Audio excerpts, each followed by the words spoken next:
श्रीमद्भगवद्गीता एकादशोऽध्यायः विश्वरूपसंदर्शनयोगः। 11ನೇ ಅಧ್ಯಾಯ ಸಂಕ್ಷಿಪ್ತವಾಗಿ ನೋಡ್ತಾ ಇದ್ದೀವಿ. ಪ್ರಾರಂಭದಲ್ಲಿ ಅರ್ಜುನ 10ನೇ ಅಧ್ಯಾಯದಲ್ಲಿ ಪರಮಾತ್ಮನ ವಿಭೂತಿಗಳನ್ನ ಹೇಳಿ ಇಡೀ ವಿಶ್ವವನ್ನ ತನ್ನಲ್ಲಿ ಸ್ಥಿತವಾಗಿದೆ, ನನ್ನ ಒಂದು ಭಾಗದಲ್ಲಿ ಸ್ಥಿತವಾಗಿದೆ ಅನ್ನೋ ಮಾತನ್ನು ಕೂಡ ಕೇಳಿದ ನಂತರ ಅದನ್ನು ನೋಡ್ಬೇಕು ಎಂಬತಕ್ಕಂಥ ಇಚ್ಛೆ ಉಂಟಾದಾಗ ಪರಮ ಶ್ರದ್ಧಾಳು ಪರಮ ಪ್ರೇಮಿ ಮೀಟ್ ಮಾಡ್ಕೊಳ್ಳಿ. ಅರ್ಜುನನು ಈ ಪ್ರಕಾರದಲ್ಲಿ ಪ್ರಾರ್ಥನೆ ಮಾಡಿದ ಮೇಲೆ 3 ಶ್ಲೋಕಗಳಲ್ಲಿ ಭಗವಂತ ತನ್ನ ವಿಶ್ವ ರೂಪದ ವರ್ಣನೆ ಮಾಡ್ತಾ ಅದನ್ನ ನೋಡ್ಲಿಕ್ಕೆ ಅರ್ಜುನನಿಗೆ ಆಜ್ಞೆಯನ್ನ ಕೊಡ್ತಾನೆ. ಪಶ್ಯಮೇ ಪಾರ್ಥ ರೂಪಾಣಿ ಶತಶೋತ ಸಹಸ್ರಶಃ ನಾನಾ ವಿಧಾನಿ ದಿವ್ಯಾನಿ ನಾನಾ ವರ್ಣಾಕೃತೀನಿ ಚ. ಹೇ ಪಾರ್ಥ, ನೀನು ನನ್ನಲ್ಲಿ 100 ಸಾವಿರಾರು ನಾನಾ ಪ್ರಕಾರದ ಮತ್ತು ಬಗೆಯ ವರ್ಣ ಮತ್ತು ಆಕೃತಿಗಳುಳ್ಳ ಅಲೌಕಿಕವಾದ ರೂಪಗಳನ್ನ ನೋಡು. ಜಗತ್ತಿನಲ್ಲಿ ಇದುವರೆಗೆ ನಾವೆಲ್ಲ ನೋಡಿದೀವಿ, ಅವೆಲ್ಲ ಕೂಡ ಲೌಕಿಕ ರೂಪಗಳೇ. ಇಲ್ಲಿ ಪರಮಾತ್ಮ ಹೇಳ್ತಾ ಇದ್ದಾರೆ, ಅರ್ಜುನ ಪಶ್ಯ, ನನ್ನಲ್ಲಿ ನೋಡು. ಏನು? ರೂಪಾಣಿ ಶತಶೋತ ಸಹಸ್ರಶಃ, 100 ಸಾವಿರಾರು ನಾನಾ ಪ್ರಕಾರವಾಗಿರ್ತಕ್ಕಂಥ ಬಗೆಯ ವರ್ಣ ಆಕೃತಿ, ವರ್ಣಗಳು ಆಕೃತಿಗಳು, ಅದೆಲ್ಲ ಎಂತದ್ದು? ಅಲೌಕಿಕವಾಗಿರ್ತಕ್ಕಂಥ ರೂಪಗಳನ್ನು ನೋಡು ಅಂತ ಹೇಳಿದ್ರು. ಪಶ್ಚಾದಿತ್ಯಾನ್ವಸೋ ರುದ್ರಾನ್ ಅಶ್ವಿನೋ ಮರುತಸ್ತತ ಬಹೂನ್ಯ ದೃಷ್ಟ ಪೂರ್ವಾಣಿ ಪಶ್ಚಾಶ್ಚರ್ಯಾಣಿ ಭಾರತ. ನನ್ನಲ್ಲಿ ಆದಿತ್ಯರನ್ನ, ಅರ್ಥಾತ್ ಆದಿತ್ಯ 12 ಪುತ್ರರನ್ನ, ಅಷ್ಟ ವಸುಗಳನ್ನ, ಏಕಾದಶಿ ರುದ್ರರನ್ನ, 2 ಅಶ್ವಿನಿ ಕುಮಾರರನ್ನ, 49 ಮರುದ್ಗಣರನ್ನ ನೋಡು. ಹಾಗೆ ಇನ್ನೂ ಕೂಡ ಅನೇಕವಾದ ಮೊದಲು ನೋಡದಿರುವ,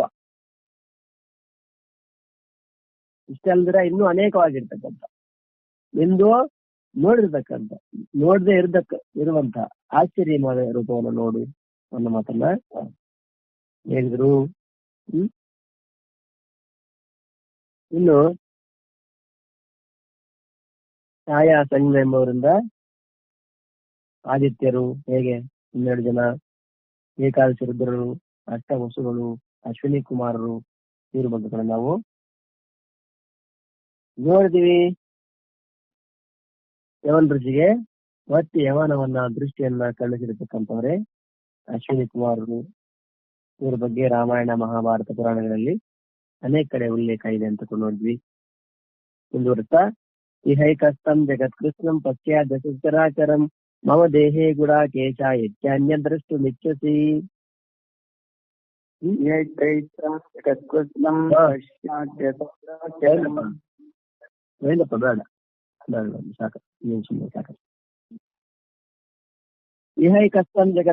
ಪಶ್ಚಾದಶರಾಚರಂ. ಈಗ ನನ್ನ ಶರೀರದಲ್ಲಿ ಒಂದೆಡೆ ಸ್ಥಿತವಾಗಿರುವ ಚರಾಚರ ಸಹಿತವಾದ ಸಂಪೂರ್ಣ ಜಗತ್ತನ್ನು ನೋಡು. ನನ್ನ ಶರೀರದಲ್ಲಿ ಒಂದು ಕಡೆ ಸ್ಥಿತವಾಗಿರ್ತಕ್ಕಂಥ ಅಂದ್ರೇನು? ಇಡೀ ಜಗತ್ತೆಲ್ಲ ಪರಮಾತ್ಮನ ಶರೀರದ ಎಲ್ಲಿದೆ? ಒಂದು ಕಡೆ ಇದೆ ಇಡೀ ಜಗತ್ತು. ಈ ಭುವನ ಬ್ರಹ್ಮಾಂಡಗಳೆಲ್ಲ ಎಲ್ಲ ಜಗತ್ತಂದ್ರೆ, ಜಗತ್ತಂದ್ರೇನು? ಜಗತ್ತಂದ್ರೆ ಕೇವಲ ಈ ಭೂಮಿ ಮಾತ್ರ ಅಲ್ಲ, ಅಥವಾ ಇನ್ನೇನೋ ಸ್ವರ್ಗ ನರಕ ಇಷ್ಟೇ ಅಲ್ಲ, ಎಷ್ಟೆಲ್ಲ ಲೋಕಗಳಿದಾವು, ಲೋಕಾಂತರಗಳು, ಭುವನ ಬ್ರಹ್ಮಾಂಡಗಳು ಇಷ್ಟಿದಾವು, ಎಲ್ಲಾ ಸೇರಿ ಜಗತ್ತು. ಕೇವಲ ಈ ಭೂಮಿ, ಗಾಳಿ, ನಕ್ಷತ್ರಗಳು, ಆಕಾಶ ಇಷ್ಟು ಮಾತ್ರ ಜಗತ್ತು ಇಲ್ಲ. ಎಷ್ಟೆಲ್ಲ ಭುವನ ಬ್ರಹ್ಮಾಂಡಗಳಿದಾವೋ ಎಲ್ಲವನ್ನ ಸೇರಿ ಜಗತ್ತು ಅಂತ ಹೇಳ್ತಾರೆ. ಆ ಜಗತ್ತೆಲ್ಲ ಎಲ್ಲಿದೆ? ನನ್ನ ಶರೀರದಲ್ಲಿ ಒಂದು ಕಡೆ. ಆಗಿರ್ತಕ್ಕಂಥ ಚರ ಅಚರ ಸಹಿತವಾಗಿರ್ತಕ್ಕಂಥ ಜಗತ್ತನ್ನು ನೋಡು. ಹಾಗೂ ಇಲ್ಲಿ ಏನೇನ್ ನೋಡ್ಬೇಕಂತಿದೆಯೋ ಅವೆಲ್ಲವನ್ನು ನೋಡು. ಇದ್ರ ಬಗ್ಗೆ ಕೂಡ ನಾವು ನೋಡಿದೀವಿ. ಜಗತ್ತು ಅನ್ಲಿಕ್ಕೆ ನಿರ್ವಚನ ಮಾಡ್ತಾ ಜಾಯತೆ ಗಚ್ಚತಿ. ಈ ಜಗತ್ತೆಲ್ಲ ಕೂಡ ಒಂದ್ ಕಡೆಯಿಂದ ಹುಟ್ಟತಾ ಇರ್ತದೆ, ಇನ್ನೊಂದ್ ಕಡೆ ಬೆಳೀತಾ ಇರ್ತದೆ, ಇನ್ನೊಂದ್ ಕಡೆ ಮತ್ತೆ ಪರಿಣಾಮವನ್ನ ಹೊಂದ್ತಾ ಇರ್ತದೆ. ಅಸ್ಥಿ ಜಾಯತೆ ವರ್ಧತೆ ವಿಪರಿಣಾಮತೆ ಅಪಕ್ಷೀಯತೆ ವಿನಶ್ಯತಿ. ಮತ್ತೆ ಬಾಡಿ ಹೋಗ್ತದೆ, ಮತ್ತೆ ಹಂಗೆಲ್ಲ ಇವಾಗ್ತದೆ. ಇದೇ ಜಗತ್ತಿನ ಲಕ್ಷಣ. ಜಗತ್ತಿನ ಬಗ್ಗೆ ನಾವು ನೋಡಿದ್ವಿ. ನಾವು ಅದು ಯಾವ ಲೋಕ ಕೂಡ ಆಗಿರಲಿ, ಪರಿವರ್ತನೆಯೇ ಜಗದ ನಿಯಮ. ಪರಿವರ್ತನೆ ಆಗ್ತಾ ಇರ್ತದೆ, ಯಾವ್ದು ಹಂಗೆ ಇರೋದಿಲ್ಲ, ಎಲ್ಲ ಪರಿವರ್ತನೆ ಆಗ್ತಿರ್ತದೆ. ಪ್ರತಿಯೊಂದು ಕೂಡ ಇಲ್ಲಿ ಪರಿವರ್ತನಶೀಲವಾಗಿದ್ದಾವೆ. ಎಲ್ಲ ಬದಲಾವಣೆ ಆಗ್ತಾ ಒಂದಿನ ಕಣ್ಮರೆ ಆಗ್ಬಿಡ್ತದೆ ಈ ಜಗತ್ತು. ಒಂದ್ ಕಡೆಯಿಂದ ಹುಡ್ತಾನೆ, ಒಂದ್ ಕಡೆ ಬೆಳೀತಾನೆ, ಒಂದ್ ಕಡೆ ನೋಡ್ತಾ ಕಾಲಗರ್ಭದಲ್ಲಿ ಹೋಗ್ಬಿಡ್ತದೆ. ಇದೇ ಜಗತ್ತು. ಈ ಜಗತ್ತಲ್ಲಿ ಎಲ್ಲಿದೆ? ನನ್ನಲ್ಲಿ ಒಂದು ಕಡೆ ಮಾತ್ರ ಇದೆ. ಇನ್ನು ನಿನ್ನ ಏನೇನ್ ನೋಡ್ಬೇಕಂತಿದ್ಯಾ ನೋಡು. ಈ ಪ್ರಕಾರ 3 ಶ್ಲೋಕಗಳಲ್ಲಿ ಬಾರಿ ಬಾರಿಗೂ ತನ್ನ ಅದ್ಭುತ ರೂಪವನ್ನು ನೋಡ್ಲಿಕ್ಕಾಗಿ ಆಜ್ಞೆಯನ್ನ ಕೊಟ್ಟ ಬಳಿಕ ಕೂಡ ಯಾವಾಗ ಅರ್ಜುನ ಭಗವಂತನ ರೂಪವನ್ನ ನೋಡಲಾಗ್ಲಿಲ್ವೋ, ನೋಡೋದು ಪರಮಾತ್ಮ ಹೇಳಿದ. ಅದಕ್ಕೂ ಮೊದಲು ಮಾತಂದೇನು, ಒಂದು ವೇಳೆ ನನ್ನಿಂದ ನೋಡ್ಲಿಕ್ಕೆ ಆಗುತ್ತೆ ಅಂತ ನೀ ಗೊತ್ತಿದ್ದರೆ, ನನಗಂತ ಶಕ್ತಿ ಇದೆ ಅಂತ ನಿಮ್ಗೆ ಅನಿಸಿದರೆ ಹೇಗುಂಟು ನನಗೆ ದರ್ಶನ ಮಾಡಿಸಿ, ಇಲ್ಲಾಂದ್ರೆ ಬೇಡ, ತೊಂದರೆ ಇಲ್ಲ. ಪರಮಾತ್ಮನ ನೋಡಂತೆ ಅಂತ ಆದ್ರೆ ನೋಡ್ಲಿಕ್ಕೆ ಆದ್ರೆ ಅಂತರ್ಯಾಮಿ ಪರಮಾತ್ಮ ಗೊತ್ತಿದೆ. ಪರಮಾತ್ಮ ಈಗ ಶಕ್ತಿ ಇದೆಯಾ ಇಲ್ವಾ ಅಂತ ಪರಮಾತ್ಮ ಗೊತ್ತಿದೆ. ಹಾಗಾಗಿ ಅರ್ಜುನಿಗೆ ದಿವ್ಯ ದೃಷ್ಟಿಯನ್ನ ಕೊಡ್ತೀನಿ ಅಂತ ಹೇಳ್ತಾ ಇದ್ದಾರೆ. ನತು ಮಾಂ ಶಕ್ಯತೆ ದ್ರಷ್ಟು ಮನೆ ನೈವಸು ಚಕ್ಷುಷ ದಿವ್ಯಂ ದದಾಮಿ ತೇ ಚಕ್ಷು ಪಶ್ಯಮೇ ಯೋಗ ಮೈಶ್ವರಂ. ನಾನು ನಿನಗೆ ಅಂತರ್ಯಾಮಿಯಾದ ಪರಮಾತ್ಮನಿಗೆ ಗೊತ್ತಿದೆ, ಈ ಮಾಂಸಮಯ ನೇತ್ರಗಳಿಂದ ಆ ವಿಶ್ವರೂಪವನ್ನು ನೋಡ್ಲಿಕ್ಕೆ ಸಾಧ್ಯ ಇಲ್ಲ ಅಂತೇಳಿ. ಹಾಗಾಗಿ ಏನು, ನನ್ನನ್ನು ನೀನು ಈ ನಿನ್ನ ಪ್ರಾಕೃತವಾದ ಪ್ರಕೃತಿದತ್ತವಾದ ಶಿಕ್ಷೆಗಳು ನೇತ್ರಗಳಿವೆ, ಇದರ ಮೂಲಕ ನೋಡುವುದರಲ್ಲಿ ನಿಸ್ಸಂದೇಹವಾಗಿ ಸಮರ್ಥನಲ್ಲ. ನೀನ್ ನೋಡಬಹುದು, ಆದ್ರೆ ಈ ಪ್ರಾಕೃತ ನೇತ್ರಗಳ ಮೂಲಕ ನೋಡ್ಲಿಕ್ಕೆ ಸಮರ್ಥನಲ್ಲ ನೀನು. ಮತ್ತೇನಪ್ಪ, ಅದಕ್ಕೊಂದು ವಿಶೇಷವಾದ ದೃಷ್ಟಿಯ ಅವಶ್ಯಕತೆ ಇದೆ. ಈಗ ನಾವು ಕೂಡ ಅಷ್ಟೇನೆ, ಎಲ್ಲೋ ದೂರದಲ್ಲಿರ್ತಕ್ಕಂಥ ನಕ್ಷತ್ರಗಳನ್ನ ನೋಡ್ಲಿಕ್ಕೆ ಬರೀ ಕಣ್ಣಿಗೆ ಕಾಣಿಸೋದೇ ಇಲ್ಲ, ಅದಕ್ಕೊಂದು ಸಾಧನೆ ಅವಶ್ಯಕತೆ ಇದೆ. ಟೆಲಿಸ್ಕೋಪ್ ಮುಖಾಂತರವಾಗಿ ಎಲ್ಲೋ ದೂರದಲ್ಲಿರ್ತಕ್ಕಂಥ ಎಲ್ಲ ನೋಡ್ತೀವಿ. ಹಾಗೆ ಪರಮಾತ್ಮನ ವಿಶ್ವರೂಪವನ್ನು ನೋಡ್ಲಿಕ್ಕೆ ಸಾಮಾನ್ಯ ನೇತ್ರಗಳಿಂದ ಸಾಧ್ಯವಾಗುವುದಿಲ್ಲ. ಅದಕ್ಕಾಗಿ ದಿವ್ಯ ದೃಷ್ಟಿಯನ್ನ ಕೊಡ್ತಾ ಇದ್ದೇನೆ. ಹೇಗೆ ವ್ಯಾಸ ಮಹರ್ಷಿ ಸಂಜಯನಿಗೆ ದಿವ್ಯ ದೃಷ್ಟಿಯನ್ನು ಕೊಟ್ಟರು, ಹಾಗೆ ಇಲ್ಲಿ ಕೂಡ ನಿಮಗೆ ದಿವ್ಯ ದೃಷ್ಟಿ ಕೊಡ್ತಾ ಇದ್ದೇನೆ. ಅದರಿಂದ ನನ್ನ ಈಶ್ವರೀಯವಾದ ಯೋಗ ಶಕ್ತಿಯನ್ನು ನೋಡು. ಈಶ್ವರೀಯವಾದ ಯೋಗ ಶಕ್ತಿಯನ್ನು ನೀನು ನೋಡು ಅಂತ ಪರಮಾತ್ಮ ಹೇಳ್ತಾ ಇದ್ದಾರೆ.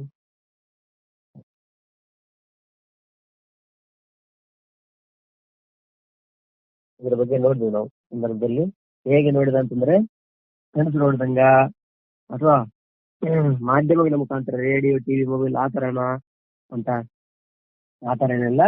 ಇದು ಹೇಗೆ ಸಂಜಯ ವ್ಯಾಸ ಮಹರ್ಷಿ ಅನುಗ್ರಹದಿಂದ ಇದ್ರ ಎಲ್ಲಾ ಘಟನೆಗಳನ್ನ ನೋಡ್ತಾನೋ ಹಾಗೇನೆ ಅರ್ಜುನ ಕೂಡ ನೋಡಿದ ಅನ್ನೋ ಮಾತನ್ನು ಕೂಡ ಹೇಳಿದ್ರು. ಅರ್ಜುನಿಗೆ ದಿವ್ಯ ದೃಷ್ಟಿಯನ್ನು ಕೊಟ್ಟು ಭಗವಂತನು ಯಾವ ಪ್ರಕಾರದ ತನ್ನ ದಿವ್ಯ ವಿರಾಟ್ ರೂಪವನ್ನು ತೋರಿಸಿದ್ದನೋ ಅದನ್ನ ಈಗ ಮುಂದೆ 5 ಶ್ಲೋಕಗಳಲ್ಲಿ ಸಂಜೆ ಅದನ್ನ ವರ್ಣಿಸ್ತಾ ಇದ್ದಾನೆ. ಹಿಂಗೆ ಹೇಳ್ತಿದ್ದಾನೆ. ಯಾಕಂದ್ರೆ ಧೃತರಾಷ್ಟ್ರ ಮತ್ತು ಸಂಜಯರಿಬ್ಬರ ಸಂವಾದವೇ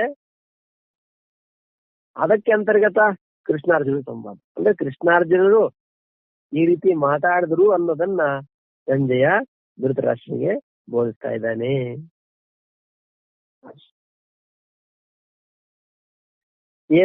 ಸಂಜಯ ವಾಚ ಏವ ಮುಕ್ತ್ವಾ ತಥೋ ರಾಜನ್ ಮಹಾಯೋಗೇಶ್ವರೋ ಹರಿಃ ದರ್ಶಯಾಮಾಸ ಪಾರ್ಥಾಯ ಪರಮಂ ರೂಪಮೈಶ್ವರಂ.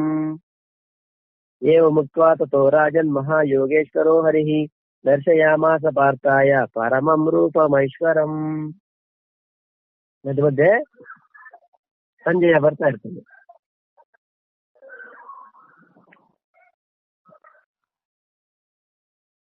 ವೇಟ್ ಮಾಡ್ಕೊಳ್ಳಿ ಯಾರು. ಮಧ್ಯ ಮಧ್ಯೆ ಸಂಜಯ ಬರ್ತಾನೆ ಅಂದ್ರೇನು? ಇದೆಲ್ಲ ಕೂಡ ಸಂಜಯ ಮತ್ತು ಧೃತರಾಷ್ಟ್ರರ ಸಂವಾದ.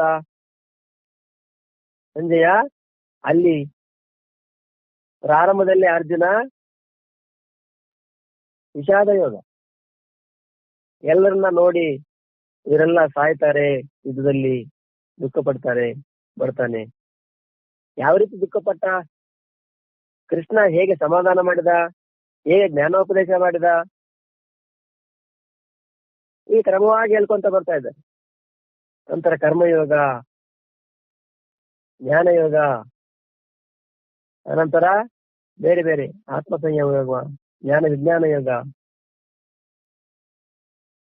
ಹೀಗೆ ರಾಜವಿದ್ಯಾ ರಾಜಭೂಷ, ವಿಭೂತಿ ಯೋಗ, ವಿಶ್ವರೂಪ ಮಧ್ಯಮದಲ್ಲಿ ಹೀಗೆ ಕೃಷ್ಣ ಹೇಳ್ತಾ ಇದ್ದಾನೆ. ಅರ್ಜುನ ಹೀಗೆ ಮತ್ತೆ ಪ್ರಶ್ನೆ ಮಾಡ್ದ, ಮತ್ತೆ ಕೃಷ್ಣ ಅದಕ್ಕೆ ಸಮಾಧಾನ ಹೇಳಿದ, ಮತ್ತೆ ಅರ್ಜುನ ಹಿಂಗೆ ಕೇಳಿದ. ಮಧ್ಯ ಮಧ್ಯೆ ಸಂಜಯ ಬರ್ತಾನೆ. ಹೀಗೆ ಏನಂತ, ಆ ಮಹಾಯೋಗೇಶ್ವರನಾದ ಮತ್ತು ಎಲ್ಲಾ ಪಾಪಗಳನ್ನ ನಾಶಪಡಿಸುವ ಪರಮಾತ್ಮ ಯಾರು? ಶ್ರೀಕೃಷ್ಣ.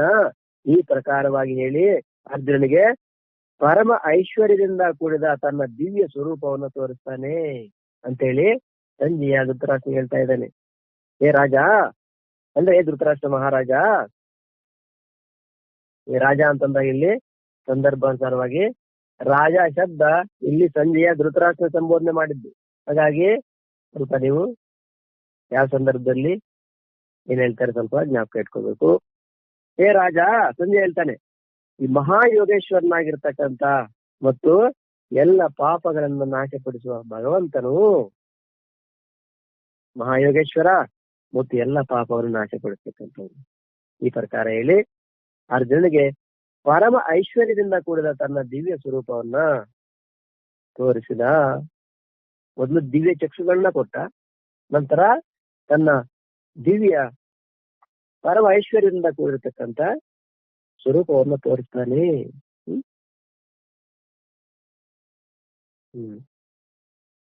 ಇಲ್ಲಿ ಮುಖ್ಯವಾಗಿ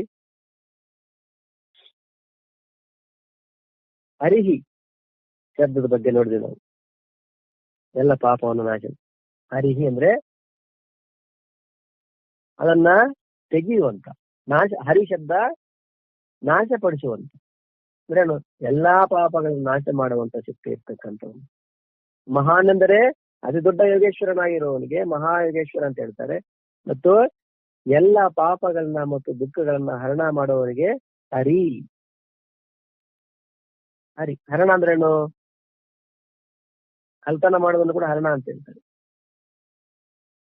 ಕೃಷ್ಣನಿಗೆ ಒಂದು ಶ್ಲೋಕ ಇದೆ, ಚೋರಾಟಿ ಚೋರಂ ಚೋರಾಗ್ರಗಣ್ಯಂ ನಮಾಮಿ ಅಂತ ಒಂದು ಶ್ಲೋಕ ಬರ್ತದೆ.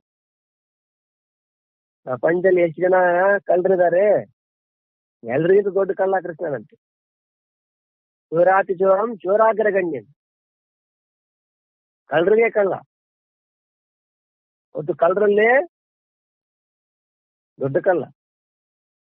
ಚೋರಾಗ್ರಗಣ್ಯಂ, ಎಲ್ಲಾ ಕಳ್ಳರಿಗೆ ದೊಡ್ಡ ಕಳ್ಳನಂತೆ. ಯಾಕೆ? ಮತ್ತೆ ಅವ್ರು ಏನಪ್ಪ ಕಳ್ತನ ಮಾಡ್ತಾನೆ?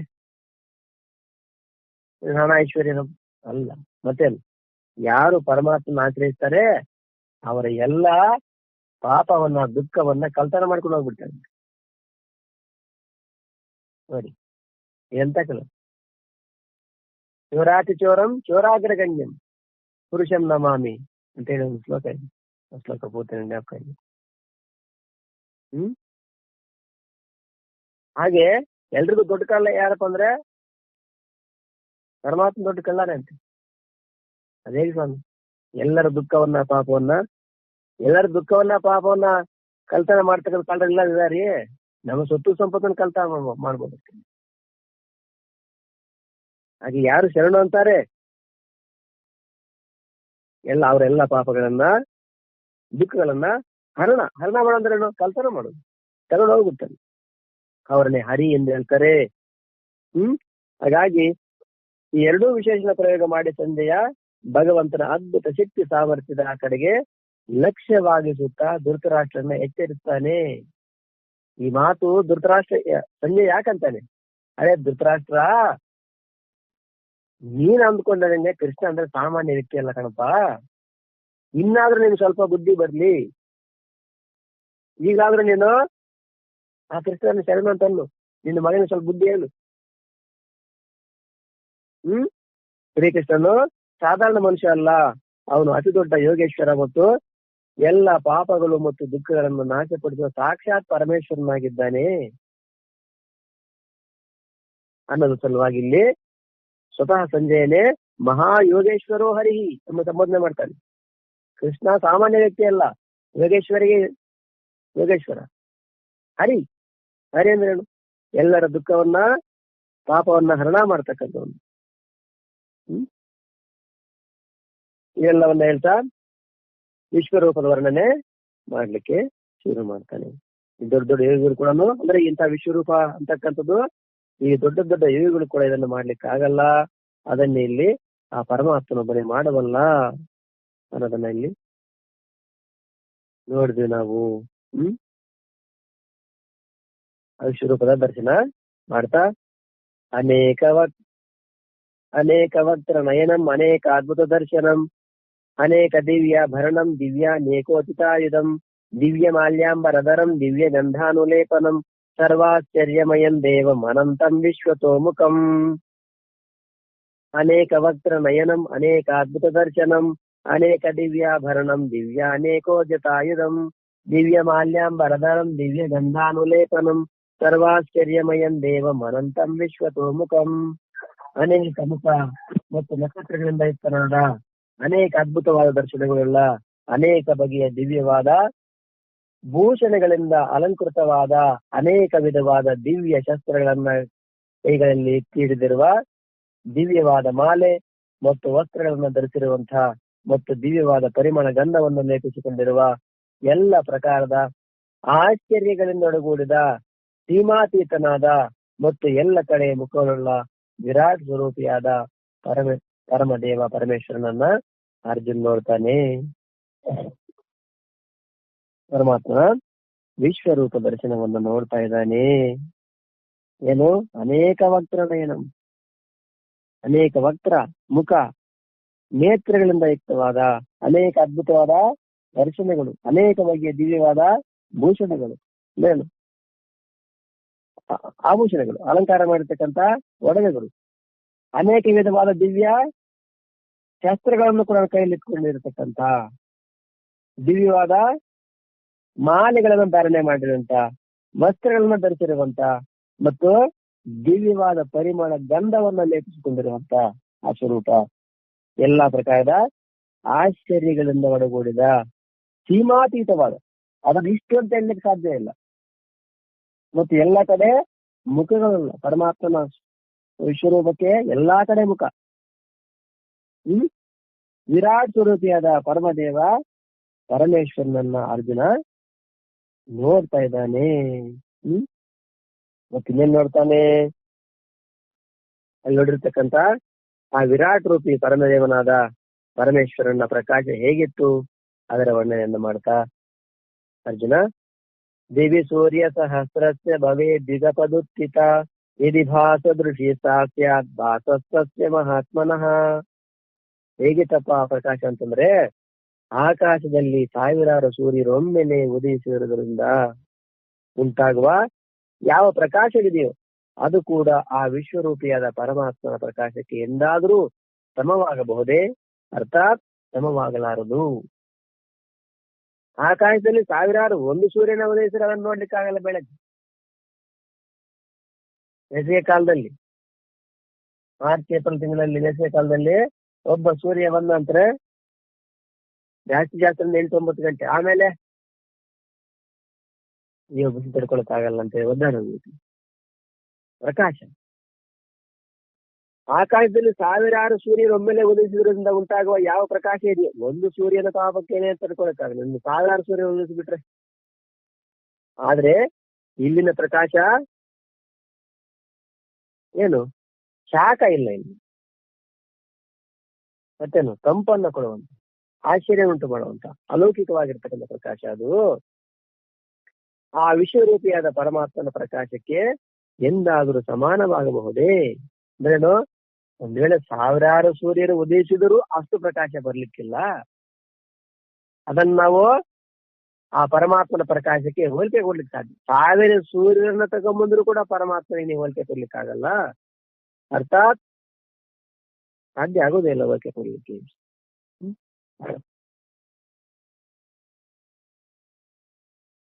ಭಗವಂತನು ಆ ಪ್ರಕಾಶಮಯ ಅದ್ಭುತ ಸ್ವರೂಪದಲ್ಲಿ ಅರ್ಜುನನು ಎಲ್ಲ ವಿಶ್ವವನ್ನ ಯಾವ ಪ್ರಕಾರದಿಂದ ನೋಡ್ತಾನೆ, ಅದ್ಭುತವಾದ ಪ್ರಕಾಶದಲ್ಲಿ ಯಾವ ಪ್ರಕಾಶದಿಂದ ನೋಡ್ತಾನೆ, ಯಾವ ಪ್ರಕಾರದಿಂದ ನೋಡ್ತಾನೆ ನೋಡೋಣಂತ. ತತ್ರೈಕಸ್ತಂ ಜಗತ್ಕೃತ್ವಂ ಪ್ರವಿಭಕ್ತಮನೇಕದಾ ಅಪಶ್ಯದ್ದೇವ ದೇವಸ್ಯ ಶರೀರೇ ಪಾಂಡವಸ್ತದಾ. ತತ್ರೈಕಸ್ತಂ ಜಗತ್ಕೃತ್ವಂ ಪ್ರವಿಭಕ್ತಮನೇಕದಾ ಅಪಶ್ಯದ್ದೇವ ದೇವಸ್ಯ ಶರೀರೇ ಪಾಂಡವಸ್ತದಾ. ಪಾಂಡುಪುತ್ರನಾದ ಅರ್ಜುನನು ಆ ಸಮಯದಲ್ಲಿ ಅನೇಕ ಪ್ರಕಾರವಾದ ವಿಭಕ್ತವಾದ ಅರ್ಥಾತ್ ಬಿಡಿ ಬಿಡಿಯಾಗಿ ಸಂಪೂರ್ಣವಾದ ಜಗತ್ತನ್ನ ದೇವದೇವನಾದ ಭಗವಾನ್ ಶ್ರೀಕೃಷ್ಣನ ಆ ಶರೀರದಲ್ಲಿ ಒಂದೆಡೆ ಸ್ಥಿತವಾಗಿರುವುದನ್ನು ನೋಡ್ತಾನೆ ಅರ್ಜುನ. ಪಾಂಡುಪುತ್ರ ಅರ್ಜುನ ಯಾರು? ಪಾಂಡುಪುತ್ರ. ಆ ಸಮಯದಲ್ಲಿ ಅನೇಕ ಪ್ರಕಾರವಾಗಿರ್ತಕ್ಕಂಥ ವಿಭಕ್ತವಾದ ಅರ್ಥಾತ್ ಅನೇಕ ಪ್ರಕಾರ ವಿಭಕ್ತದ ಬಿಡಿ ಬಿಡಿಯಾಗಿ ಸಂಪೂರ್ಣವಾದ ಜಗತ್ತನ್ನ ದೇವನಾದ ಭಗವಾನ್ ಶ್ರೀಕೃಷ್ಣನ ಆಶೀರ್ವಾದದಲ್ಲಿ ದೇವರಿಗೆ ದೇವರಾಗಿರ್ತಕ್ಕಂಥ ಪರಮಾತ್ಮ ಶ್ರೀಕೃಷ್ಣನ ಶರೀರದಲ್ಲಿ ಒಂದೆಡೆ ಸ್ಥಿತವಾಗಿರುವುದನ್ನು ನೋಡ್ತಾನೆ. ನೋಡಿ, ಅನೇಕ ಪ್ರಕಾರದ ವಿಭಕ್ತವಾದ ಬೇರೆ ಬೇರೆಯಾಗಿರ್ತಕ್ಕಂಥ ಸಂಪೂರ್ಣ ಜಗತ್ತು ಎಲ್ಲಿ ನೋಡ್ದ? ದೇವನಾದ ಶ್ರೀಕೃಷ್ಣ ಶರೀರದಲ್ಲಿ ಒಂದರ ನೋಡ್ತಾನೆ. ಜಗತ್ತಲ್ಲಿ ಎಲ್ಲಿದೆ? ಪರಮಾತ್ಮನ ಒಂದು ಭಾಗದಲ್ಲಿದೆ ಅಷ್ಟೇ. ಈ ಪ್ರಕಾರ ಅರ್ಜುನನ ಮೂಲಕ ಭಗವಂತನ ವಿರಾಟ್ ರೂಪವು ನೋಡಿ ಆದ ಬಳಿಕ ಏನಾಯ್ತು? ಆಯ್ತಪ್ಪ ನೋಡಿ, ಆಮೇಲೆ ಏನಾಯ್ತು ಅಂತ ಹೇಳಿ ಹೇಳ್ತಾ, ತತಸ್ಥ ವಿಸ್ಮಯಾವಿಷ್ಟೋ ಹೃಷ್ಟ ರೋಮಾ ಧನಂಜಯ ಪ್ರಣಮ್ಯ ಶಿರಸಾ ದೇವಂ ಕೃತಾಂಜಲಿರಭಾಷತ. ತತಸ್ಥ ವಿಸ್ಮಯಾವಿಷ್ಟೋ ಹೃಷ್ಟ ರೋಮಾ ಧನಂಜಯ ಪ್ರಣಮ್ಯ ಶಿರಸಾ ದೇವಂ ಕೃತಾಂಜಲಿರಭಾಷತ. ಈ ಪ್ರಕಾರ ಅರ್ಜುನನ ಮೂಲಕ ಪರಮಾತ್ಮ ವಿರಾಟ್ ರೂಪ ನೋಡಿ ಆದ ನಂತರ ಏನಾದ? ಇದಾನಂತರ ಆಶ್ಚರ್ಯಚಕಿತನಾದ ಮತ್ತು ಪುಲಿಕಿತನಾದ ಶರೀರವಾದ ಆ ಅರ್ಜುನನು ಪ್ರಕಾಶಮಯನು ವಿಶ್ವರೂಪಿಯಾದ ಪರಮಾತ್ಮನಿಗೆ ಶ್ರದ್ಧಾ ಮತ್ತು ಭಕ್ತಿ ಸಹಿತವಾಗಿ ಶಿರವಾಗಿ ನಮಸ್ಕರಿಸಿ ಕೈ ಜೋಡಿಸಿಕೊಂಡು ಸ್ತುತಿಸತೊಡಗಿದನು. ಪರಮಾತ್ಮನ್ನ ಹೇಗೆ ನೋಡಿದ? ದಿವಿ ಸೂರ್ಯ ಸಹಸ್ರಲಕ್ಷ್ಯ, 100 ಸೂರ್ಯರು ಒಮ್ಮೆಲೆ ಉದಯಿಸಿದರೆ ಆ ಪ್ರಕಾಶ ಹೇಗಿದೆ ಅಂತ ಪ್ರಕಾಶ ಇದರಲ್ಲಿ ಪರಮಾತ್ಮನ ಶರೀರದಲ್ಲಿ ಇಡೀ ಜಗತ್ತನ್ನ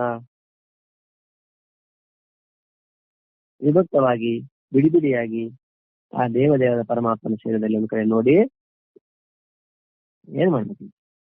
ಸಾಮಾನ್ಯವಾಗಿ ಯಾರಾದ್ರೂ ಅಕಸ್ಮಾತ್ ಮಹಾನುಭಾವರು ಬಂದ ತಕ್ಷಣ ಏನ್ ಮಾಡ್ತಾರೆ?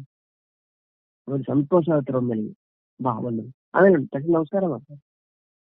ಹಾಗೆ ಅರ್ಜುನ ಕೂಡ ಇದಾದ ನಂತರ ಆಶ್ಚರ್ಯಚಕಿತರಾದ ಮತ್ತು ಪುಲಕಿತ ಶರೀರಿಯಾದ ಆ ಅರ್ಜುನ ಈ ಪರಮಾತ್ಮನ ಸ್ವರೂಪವನ್ನು ನೋಡಿ ಆಶ್ಚರ್ಯಚಕಿತನಾಗ್ತಾನೆ, ಪುಲಕಿತನಾಗ್ತಾನೆ. ನಂತರ ಏನ್ ಮಾಡ್ತಾನೆ? ಅರ್ಜುನನು ಪ್ರಕಾಶಮಯನು ವಿಶ್ವರೂಪಿಯಾದ ಪರಮಾತ್ಮನಿಗೆ ಶ್ರದ್ಧಾ ಮತ್ತು ಭಕ್ತಿ ಸಹಿತ ಶಿರವಾಗಿ ನಮಸ್ಕಾರ. ನಾವು ಓದ್ತೇವೆ, ಯಾರು ಅಕಸ್ಮಾತ್ ಬಂದ್ಬಿಟ್ರೆ ನಾವು ಅವ್ರು ಬರ್ತಾರೆ ಅಂತ ನಾವು ಊಹೆ ಮಾಡಿರಲ್ಲ, ಅವ್ರನ್ನ ನೋಡ್ತೀವಿ ಅಂತ ಕೂಡ ನಾವು ಊಹೆ ಮಾಡಿ ತಕ್ಷಣ ಶಿರಬಾಗಿ ನಮಸ್ಕಾರ, ಶಿರ ಅಲ್ಲೇ ಬಾಗಿ ನಮಸ್ಕಾರ, ಕೈ ಜೋಡಿಸ್ಕೊಂಡು ಸ್ಥಿತಿ ಮಾಡ್ಕೊಂಡು. ಯಾಕೆ? ಇದು ಸಾಮಾನ್ಯ ದರ್ಶನ ಅಲ್ಲ, ಇದು ಎಲ್ಲರಿಗೂ ಪ್ರಾಪ್ತಿ ಆಗುವಂತದ್ದಲ್ಲ ಇದು. ಹಾಗಾಗಿ ಮತ್ತೇನು ಮಾಡ್ಲಿಕ್ಕೆ ಆಗಲ್ಲ, ಒಂದೇ ನಮಸ್ಕಾರ ಮಾತ್ರ ಮಾಡ್ತಾರೆ. ಅದನ್ನ ನೋಡಿ ನಿಶ್ಚೇಷ್ಟನಾಗ್ತಾನೆ. ಈಗೇನ್ ಮಾಡ್ಲು? ಏನೂ ಮಾಡ್ಲಿಕ್ಕಿಲ್ಲ, ನಮಸ್ಕಾರ ಒಂದೇ ಮಾಡ್ಲಿಕ್ಕೆ. ಬಾಗಿ ನಮಸ್ಕಾರ ಮಾಡಿ ಕೈ ಜೋಡಿಸ್ಕೊಂಡು ಸ್ಥಿತಿ ಮಾಡ್ತಾನೆ.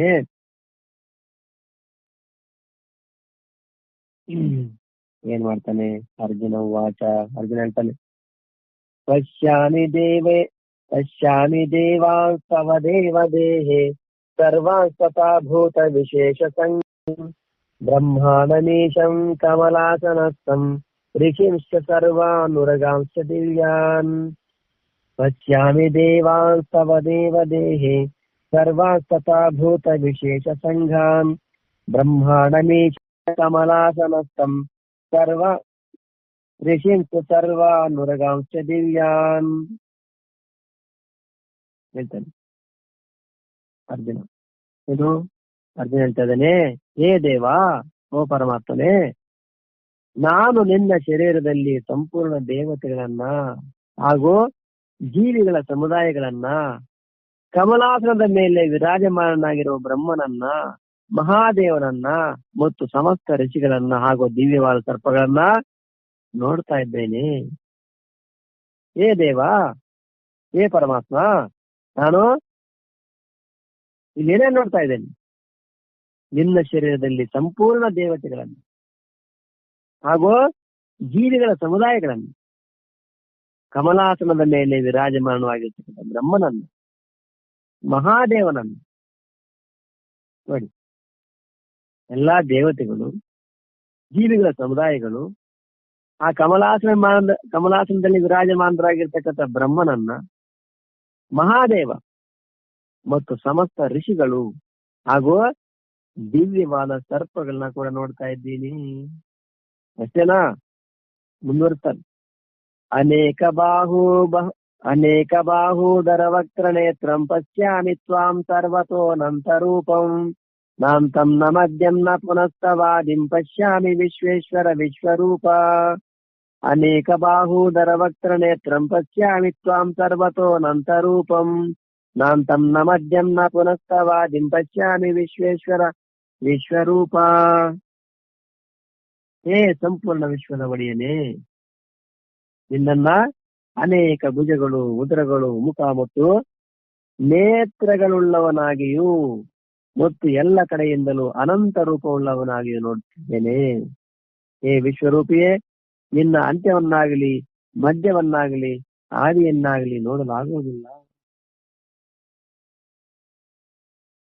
ಇದವಾಗಿ ನಮಸ್ಕಾರ ಮಾಡಿ ಪರಮಾತ್ಮನ ಸ್ತುತಿಯನ್ನು ಮಾಡ್ತಾ ಇದ್ದಾನೆ ಅರ್ಜುನ. ಪರಮಾತ್ಮನ ಶರೀರದಲ್ಲಿ ಸಂಪೂರ್ಣ ದೇವತೆಗಳನ್ನ, ಜೀವಿಗಳ ಸಮುದಾಯವನ್ನ, ಕಮಲಾಸನದಲ್ಲಿ ವಿರಾಜಮಾನರಾಗಿರ್ತಕ್ಕಂಥ ಬ್ರಹ್ಮನನ್ನ, ಮಹಾದೇವನನ್ನ, ಸಮಸ್ತ ಋಷಿಗಳನ್ನ, ದಿವ್ಯ ಸರ್ಪಗಳನ್ನ ನೋಡ್ತಾ, ಹೇ ಒಡೆಯನೇ, ನಿನ್ನನ್ನ ಅನೇಕ ಭುಜಗಳು, ಉದರಗಳು, ಮುಖ ಮತ್ತು ನೇತ್ರಗಳುಳ್ಳವನಾಗಿಯೂ. ನಿನ್ನ ಭುಜಗಳು ಒಂದೆರಡಲ್ಲ, ಅನೇಕ ಭುಜಗಳು, ಅನೇಕ ಉದರಗಳು, ಮತ್ತೆ ಅನೇಕ ಮುಖ, ಅನೇಕ ಕಣ್ಣುಗಳುಳ್ಳವನಾಗಿ ಮತ್ತು ಎಲ್ಲ ಕಡೆಯಿಂದ ಅನಂತ ರೂಪವುಳ್ಳವನು. ನೀನು ಎಷ್ಟು ನೋಡಿದ್ರು ನೀನೇ ಇದೆಯಾ? ಯಾವ ದಿಕ್ಕಲ್ಲಿ ಎಷ್ಟು ನೋಡಿದ್ರು ನೀನೇ ವ್ಯಾಪಕವಾಗಿದೆಯಾ. ಹೇ ವಿಶ್ವರೂಪಿಯೇ, ನಿನ್ನ ಅಂತ್ಯವನ್ನಾಗಲಿ ಮಧ್ಯವನ್ನಾಗಲಿ ಆದಿಯನ್ನಾಗಲಿ ನೋಡ್ಲಿಕ್ಕ, ನಿನ್ನ ಅಂತ್ಯ ಎಲ್ಲೋ, ಆದಿ ಎಲ್ಲೋ, ಮಧ್ಯ ಎಲ್ಲೋ, ನನಗೇನೋ ಅರ್ಥ ಆಗ್ತಾ ಇಲ್ಲ. ಕಿರೀಟಿನಂ ಗದಿನಂ ಚಕ್ರಿಣಂಚ ತೇಜೋ ರಾಶಿಂ ಸರ್ವತೋ ದೀಪ್ತಿಮಂತಂ ಪಶ್ಯಾಮಿ ತ್ವಾಂ ದುರ್ನಿರೀಕ್ಷಂ ಸಮಂತಾದ್ ದೀಪ್ತಾನಲಾರ್ಕಾದಿತಿಮ ಪ್ರಮೇಯಂ. ಕಿರೀಟಿನಂ ಗದಿನಂ ಚಕ್ರಿಣಂಚ ತೇಜೋ ರಾಶಿಂ ಸರ್ವತೋ ದೀಪ್ತಿಮಂತಂ ಪಶ್ಯಾಮಿ ತ್ವಾಂ ದುರ್ನಿರೀಕ್ಷಂ ಸಮಂತಾದ್ ದೀಪ್ತಾನಲಾರ್ಕಾದಿತಿಮ ಪ್ರಮೇಯಂ. ಕಿರೀಟಿನಂ ಗದಿನಂ ಚಕ್ರಿಣಂಚ ತೇಜೋ ರಾಶಿಂ ಮುಕುಟದಿಂದ ಅಲಂಕೃತನಾಗಿ, ಗದಾಧಾರಿಯಾಗಿ, ಚಕ್ರಪಾಣಿಯಾಗಿ, ಹಾಗೆ ಎಲ್ಲ ಕಡೆಯಿಂದ ಪ್ರಕಾಶಮಾನ ತೇಜಃಪುಂಜದಂತೆಯೂ, ಪ್ರಜ್ವಲಿತ ಅಗ್ನಿ ಮತ್ತು ಸೂರ್ಯನ ಸದೃಶ ಜ್ಯೋತಿರ್ಯುಕ್ತನು, ಕಷ್ಟದಿಂದ ನೋಡಲ್ಪಡಲು ಯೋಗ್ಯವಾದ ಮತ್ತು ಎಲ್ಲ ಕಡೆಯಿಂದ ಅಪ್ರಮೇಯ ಸ್ವರೂಪಿಯಾದ ನಿನ್ನನ್ನು ನಾನು ನೋಡ್ತಾ ಇದ್ದೇನೆ. ವಿಶ್ವರೂಪವನ್ನು ವರ್ಣನೆ ಮಾಡ್ತಾ ಅರ್ಜುನ. ಕಿರೀಟಿನಂ, ಮುಕುಟದಿಂದ ಅಲಂಕೃತನಾಗಿ, ಮುಕುಟ ತಲೆ ಮೇಲೆ ಇರುವಂತದನ್ನ ಮುಕುಟ ಅಂತ ಹೇಳ್ತಾರೆ. ಕಿರೀಟದಿಂದ ಅಲಂಕೃತನಾಗಿ ಮತ್ತು ಚಕ್ರಪಾಣಿಯಾಗಿ, ಕೈಯಲ್ಲಿ ಚಕ್ರವನ್ನು ಹಿಡಿದಿರತಕ್ಕಂತ, ಪಾಣಿ ಅಂದ್ರೆ ಕೈ, ಚಕ್ರಪಾಣಿ ಅಂದ್ರೆ ಕೈಯಲ್ಲಿ ಚಕ್ರವನ್ನು ಹಿಡಿದಿರತಕ್ಕಂತ, ಹಾಗೆಯೇ ಎಲ್ಲಾ ಕಡೆಯಿಂದ ಪ್ರಕಾಶಮಾನ ತೇಜಸ್ಸಂತೆ, ಎಲ್ಲಾ ಕಡೆಯಿಂದ ಪ್ರಕಾಶಮಾನ ಅಂದ್ರೇನು? ಎಲ್ಲಾ ಕಡೆಯಿಂದ ಪ್ರಕಾಶವೇ ಪ್ರಕಾಶ. ಪ್ರಜ್ವಲಿತ ಅಗ್ನಿ, ಸೂರ್ಯನ ಸದೃಶ ಜ್ಯೋತಿರ್ಯುಕ್ತನು. ಆ ಪ್ರಕಾಶ ಹೇಗಿದೆ ಅಂತಂದ್ರೆ ಸೂರ್ಯನ ಪ್ರಕಾಶದಂತೆ. ಅಂದ್ರೇನು? ಆ ಪ್ರಕಾಶಕ್ಕೆ ಹೋಲಿಕೆ ಕೊಡ್ಲಿಕ್ಕೆ ಇನ್ಯಾವುದೋ ದೀಪನೋ ಅಗ್ನಿನೋ ಅದನ್ನು ಕೊಡ್ಲಿಕ್ಕಾಗ, ಮತ್ತೆ ಸೂರ್ಯನ ಪ್ರಕಾಶಕ್ಕೆ ಸದೃಶವಾದ ಸಾದೃಶ, ಅದಕ್ಕೆ ಉಪಮಾನ ಕೊಡ್ಲಿಕ್ಕೆ ಆ ಸೂರ್ಯನ ಉಪಮಾನ ಕೊಡ್ಬೇಕು, ಇನ್ನೇನು ಉಪಮಾನ ಕೊಡ್ಲಿಕ್ಕಾಗಲ್ಲ. ಹಾಗೆ ಸೂರ್ಯ ಸದೃಶ ಜ್ಯೋತಿರ್ಯುಕ್ತನು, ಆ ರೀತಿ ಪ್ರಕಾಶ ಇರ್ತಕ್ಕಂಥವನು, ಮತ್ತು ಕಷ್ಟದಿಂದ ನೋಡಲ್ಪಡಲು ಯೋಗ್ಯನಾದ, ಸುಲಭವಾಗಿ ಇದೇನು ನೋಡುವಂಥದ್ದಲ್ಲ ಇದು. ಕಷ್ಟದಿಂದ, ಯಾಕೆ? ಒಂದು ಸೂರ್ಯನ ನೋಡ್ಲಿಕ್ಕೆ ಆಗಲ್ಲ, ಮತ್ತು ಎಲ್ಲಾ ಕಡೆಯಿಂದ ಅಪ್ರಮೇಯ ಸ್ವರೂಪಿಯಾದ, ಎಲ್ಲಾ ಕಡೆಯಿಂದ ಅಪ್ರಮೇಯತೆಯಿಂದ ನಾನು ನೋಡ್ತಾ ಇದ್ದೇನೆ ಕೃಷ್ಣ. ತ್ವಮಕ್ಷರಂ ಪರಮಂ ವೇದಿ ತ್ವಂ ವಿಶ್ವಸ್ಯ ತ್ವಮಸ್ಯ ವಿಶ್ವಸ್ಯ ಪರಂ ನಿಧಾನಂ ತ್ವಮವ್ಯಯಃ ಶಾಶ್ವತ ಧರ್ಮಗೋಪ್ತ ಸನಾತನಸ್ತ್ವಂ ಪುರುಷೋ ಮತೋ ಮೇ. ತ್ವಮಕ್ಷರಂ ಪರಮಂ ಸವ್ಯಂ ತ್ವಮಸ್ಯ ವಿಶ್ವಸ್ಯ ಪರಂ ನಿಧಾನಂ ತ್ವಮವ್ಯಯಃ ಶಾಶ್ವತ ಧರ್ಮಗೋಪ್ತ ಸನಾತನಸ್ತ್ವಂ ಪುರುಷೋ ಮತೋ ಮೇ. ತ್ವಮಕ್ಷರಂ, ನೀನು ತಿಳಿಯಲು ಯೋಗ್ಯನಾದ, ನೀನು ತಿಳಿಯಲು ಯೋಗ್ಯನಾದ ಪರಮ ಅಕ್ಷರನು, ಅರ್ಥಾತ್ ಪರಬ್ರಹ್ಮ ಪರಮಾತ್ಮನಾಗಿದ್ದೀಯೆ. ನೀನೇ ಈ ಜಗತ್ತಿನ ಪರಮ ಆಶ್ರಯನಾಗಿದ್ದೀಯೆ. ನೀನೇ ಅನಾದಿಯಾದ ಧರ್ಮದ ರಕ್ಷಕನಾಗಿದ್ದೀಯೆ, ಮತ್ತು ನೀನೇ ಅವಿನಾಶಿ ಮತ್ತು ಸನಾತನ ಪುರುಷನಾಗಿದ್ದೀಯೆ. ಹೀಗೆಂದು ನನ್ನ ಅಭಿಪ್ರಾಯವಾಗಿದೆ. ನೀನೇ ತಿಳಿಯಲು ಯೋಗ್ಯನಾದ ಪರಮ ಅಕ್ಷರನು. ಈ ಪ್ರಪಂಚದಲ್ಲಿ ತಿಳಿಲಿಕ್ಕೆ ಯೋಗ್ಯವಾದ ಏನಾದ್ರು ಅಕ್ಷರ ಅಂದ್ರೆ ಎಂದಿಗೂ ನಶಿಸದೇ ಇರತಕ್ಕಂಥದ್ದು ಇದೆಯಾ ಅಂತಂದ್ರೆ ಅದು ನೀನೇ. ಯಾವ್ದಪ್ಪ ಅದು? ಪರಬ್ರಹ್ಮ ಪರಮಾತ್ಮ ಅಕ್ಷರ ಸ್ವರೂಪನಾಗಿದ್ದೀಯ. ಇನ್ನೆಲ್ಲವೂ ಕೂಡ ತಿಳಿಲಿಕ್ಕೆ ಯೋಗ್ಯವಾದ ಅಂದ್ರೆ ಏನು? ಯಾವುದನ್ನು ತಿಳಿಯಿದ್ರೆ ಆದ್ರೂ ಸಾರ್ಥಕ ಆಗ್ತದೆ ಅಂತದ್ದೇ ನೀನಾಗಿ ಅಕ್ಷರ ಸ್ವರೂಪನಾಗಿದ್ದೀಯ. ಇನ್ನೆಲ್ಲವೂ ಕೂಡ ಕ್ಷರ ಸ್ವರೂಪವಾಗಿದೆ. ಅದನ್ನು ತಿಳಿದ್ರಲ್ಲಿ ಏನು ವಿಶೇಷ ಇಲ್ಲ. ಆದ್ರೆ ಅಕ್ಷರ ಸ್ವರೂಪವಾಗಿರ್ತಕ್ಕಂಥ ನಿನ್ನನ್ನು ತಿಳಿಯೋದ್ರಲ್ಲಿ ಒಂದು ವಿಶೇಷತೆ ಇದೆ. ಯಾಕೆ? ಅದು ಅರ್ಥಾತ್ ಪರಬ್ರಹ್ಮ ಪರಮಾತ್ಮನೇ ಆಗಿದ್ದೀಯ ನೀನು. ನೀನೇ ಈ ಜಗತ್ತನ ಪರಮ ಆಶ್ರಯನಾಗಿದ್ದೀಯಾ, ಈ ಜಗತ್ತಿಗೆ ಆಶ್ರಯನಾಗಿದ್ದೀಯಾ, ಅಕ್ಷರ ಸ್ವರೂಪನಾಗಿ. ನೀನೇ ಅನಾದಿಯಾದ ಧರ್ಮದ ರಕ್ಷಕನಾಗಿದ್ದೀಯ. ಅನಾದಿಯಾಗಿ ಧರ್ಮದ ರಕ್ಷಣೆ ಯಾರು ಮಾಡ್ತಾರಪ್ಪ ಅಂದ್ರೆ ಪರಮಾತ್ಮನೇ ಮಾಡ್ತಾರೆ. ಯದಾ ಯದಾಹಿ ಧರ್ಮಸ್ಯ ಗ್ಲಾನಿರ್ಭವತಿ ಭಾರತ ಅಭ್ಯುತ್ಥಾನಮ ಧರ್ಮಸ್ಯ ತದಾತ್ಮಾನಂ ಸೃಜಾಮ್ಯಹಂ ಪರಿತ್ರಾಣಾಯ ಸಾಧೂನಾಂ ವಿನಾಶಾಯ ಚ ದುಷ್ಕೃತಾಂ ಧರ್ಮ ಸಂಸ್ಥಾಪನಾರ್ಥಾಯ ಯುಗೆ ಯುಗೆ ಸಂಭವಾಮಿ ಯುಗೆ ಯುಗೆ. ಅನಾದಿಯಾಗಿ ಧರ್ಮ ರಕ್ಷಣೆ ಯಾರು ಮಾಡ್ತಾರೆ? ಪರಮಾತ್ಮನೇ ಮಾಡ್ಬೇಕು. ಇವತ್ತೆಲ್ಲ ಕೋರ್ಟ್ ಅಂತೆ, ಪೊಲೀಸ್ ಸ್ಟೇಷನ್ ಅಂತೆ, ಇನ್ನೊಂದು ಈಗಿನ ಬಂದಿದೆ. ನೂರಾರು ಸಾವಿರಾರು ವರ್ಷಗಳಿಂದ ಯಾರು ಧರ್ಮದ ರಕ್ಷಣೆ ಮಾಡ್ತಾರೆ ಅಂದ್ರೆ ಪರಮಾತ್ಮನೇ ರಕ್ಷಣೆ ಮಾಡ್ತಕ್ಕಂಥ. ಯಾಕಂದ್ರೆ ಮನುಷ್ಯ ಸರ್ವಶಕ್ತಿವಂತ ಅಲ್ಲ. ಮನುಷ್ಯನ ಶಕ್ತಿ ತುಂಬಾ ಸೀಮಿತವಾಗಿದೆ. ಅನಂತವಾದ ಪರಮಾತ್ಮನ ಶಕ್ತಿಯಿಂದನೇ ಧರ್ಮವನ್ನು ಕೂಡ ಕಾಪಾಡ್ತಾನೆ. ಯಾವ್ಯಾವ ಸಮಯದಲ್ಲಿ ನಾನು ಧರ್ಮವನ್ನು ರಕ್ಷಣೆ ಮಾಡ್ಲಿಕ್ಕಾಗಿ ಮತ್ತೆ ಮತ್ತೆ ಸಂಭವಾಮಿ ಯುಗ ಯುಗ ಯುಗ ಯುಗದಲ್ಲಿ ನಾನು ಕೂಡ ಜನ್ಮ ಪಡೆಯುತ್ತೇನೆ ಧರ್ಮ ರಕ್ಷಣೆ ಮಾಡ್ಲಿಕ್ಕಾಗಿ. ಒಂದು ಮಾತನ್ನು ಕೂಡ ನಾವು ಹಿಂದೆ ನೋಡಿದ್ವಿ.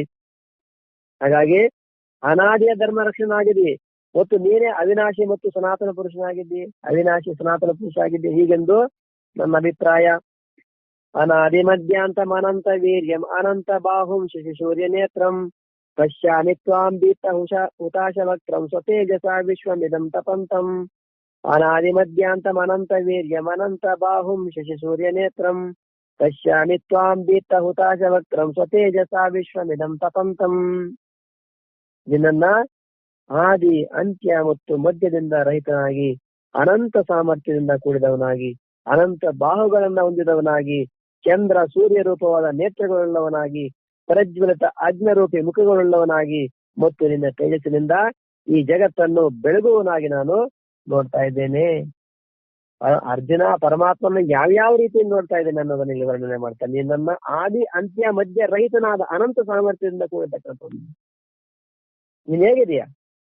ಆದಿ ಅಂತ್ಯ ಮಧ್ಯದಿಂದ ರಹಿತನಾಗಿರ್ತಕ್ಕಂಥ ಅನಂತ ಸಾಮರ್ಥ್ಯ ನಿಮಗೆ, ಅನಂತ ಬಾಹುಗಳನ್ನ ಹೊಂದಿದವನಾಗಿ ಮತ್ತು ಸೂರ್ಯಚಂದ್ರರೇ ನೇತ್ರಗಳುಳ್ಳವನಾಗಿ, ಆ ಸೂರ್ಯಚಂದ್ರರೇ ನಿಮ್ಮ ಕಣ್ಣುಗಳಾಗಿ, ಪ್ರಜ್ವಲಿತ ಅಗ್ನರೂಪಿ ಮುಖವುಳ್ಳವನಾಗಿ, ಪ್ರಜ್ವಲಿಸ್ತಕ್ಕಂಥ ಅಗ್ನಿಯ ರೂಪವಾಗಿರ್ತಕ್ಕಂಥ ಮುಖಗಳುಳ್ಳವನಾಗಿ ಮತ್ತು ನಿನ್ನ ತೇಜಸ್ಸಿನಿಂದ ಈ ಜಗತ್ತನ್ನೇ ಬೆಳಗುವವನಾಗಿ, ನಿನ್ನ ತೇಜಸ್ಸಿಂದಲೇ ಈ ಜಗತ್ತಲ್ಲ ಎಲ್ಲವನ್ನ ನಾನು ನೋಡ್ತಾ ಇದ್ದೇನೆ ಕೃಷ್ಣ.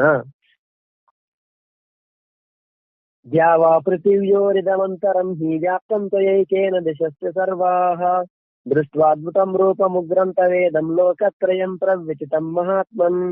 ದ್ಯಾವಾ ಪೃಥಿವ್ಯೋರಿದಮಂತರಂ ಹಿ ವ್ಯಾಪ್ತಂ ತ್ವಯೈಕೇನ ದಿಶಸ್ಯ ಸರ್ವಾಃ ದೃಷ್ಟ್ವಾದ್ಭುತಂ ರೂಪಮುಗ್ರಂ ತವೇದಂ ಲೋಕತ್ರಯಂ ಪ್ರವ್ಯಚಿತಂ ಮಹಾತ್ಮನ್. ಹೇ ಮಹಾತ್ಮ, ಈ ಸ್ವರ್ಗ ಮತ್ತು ಪೃಥ್ವಿಯ ನಡುವಿನ ಸಂಪೂರ್ಣ ಆಕಾಶ ಮತ್ತು ಎಲ್ಲಾ ದಿಕ್ಕುಗಳು ನಿನ್ನೊಬ್ಬನಿಂದಲೇ ಪರಿಪೂರ್ಣವಾಗಿವೆ. ಹಾಗೂ ನಿನ್ನ ಈ ಅಲೌಕಿಕವಾದ ಮತ್ತು ಭಯಂಕರವಾದ ರೂಪವನ್ನು ನೋಡಿ 3 ಲೋಕಗಳು ಅತಿಯಾದ ಭಯದಿಂದ ನಡುಗುತ್ತಿವೆ. ಹೇ ಮಹಾತ್ಮ, ಈ ಸ್ವರ್ಗ ಮತ್ತು ಪೃಥ್ವಿಯ ನಡುವಿನ ಸಂಪೂರ್ಣ ಆಕಾಶ ಮತ್ತು ಎಲ್ಲಾ ದಿಕ್ಕುಗಳು ನಿನ್ನೊಬ್ಬನಿಂದಲೇ ಪರಿಪೂರ್ಣವಾಗಿವೆ.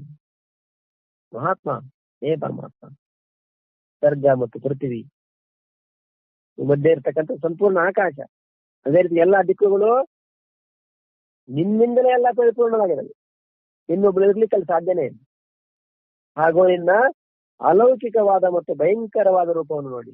ನಿನ್ನ ರೂಪ ಅಲೌಕಿಕವಾಗಿರ್ತಕ್ಕಂಥದ್ದು, ಭಯಂಕರವಾಗಿರ್ತಕ್ಕಂಥದ್ದು.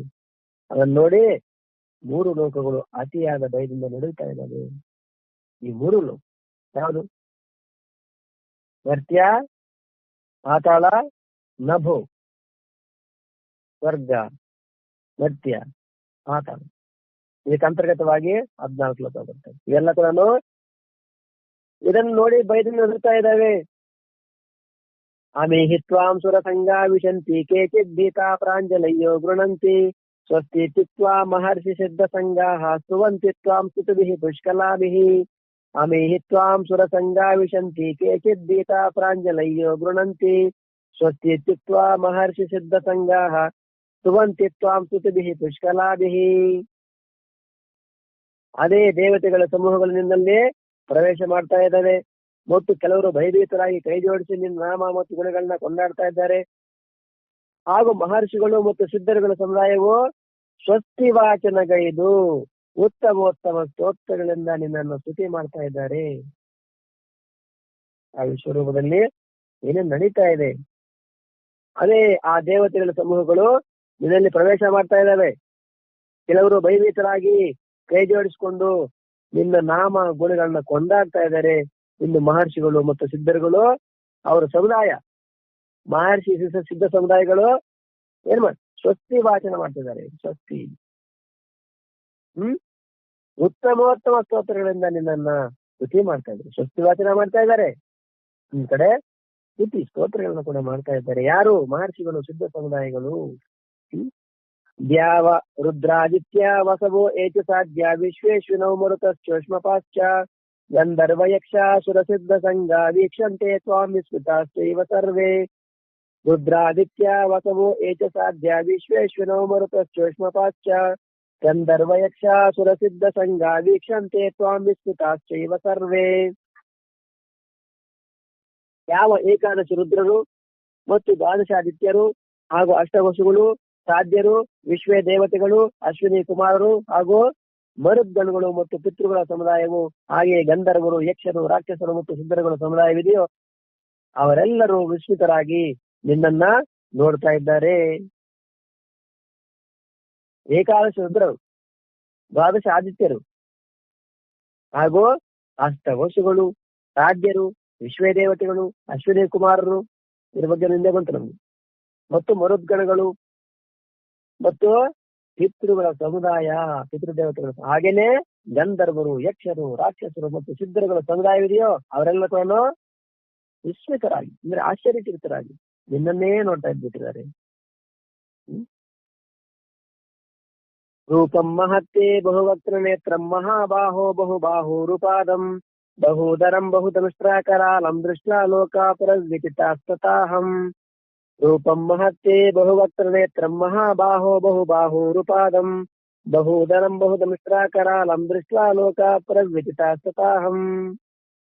ಏ ಮಹಾಬಾಹವೇ, ನಿನ್ನ ಅನೇಕ ಮುಖಗಳು ಮತ್ತು ಬಹು ನೇತ್ರಗಳುಳ್ಳ ಅನೇಕ ಬಾಹುಗಳು, ತೊಡೆಗಳು ಮತ್ತು ಕಾಲುಗಳುಳ್ಳ ಅನೇಕ ಉದರಗಳುಳ್ಳ ಮತ್ತು ಹಲವು ಕೋರೆ ದಾಡೆಗಳ ಕಾರಣದಿಂದ ಅತ್ಯಂತ ವಿಕರಾಳವಾದ ಮಹತ್ತಾದ ರೂಪವನ್ನು ನೋಡಿ ಎಲ್ಲ ಜನರು ವ್ಯಾಕುಲರಾಗ್ತಾ ಇದ್ದಾರೆ, ಹಾಗೂ ನಾನು ಕೂಡ ವ್ಯಾಕುಲನಾಗ್ತಾ ಇದ್ದೇನೆ.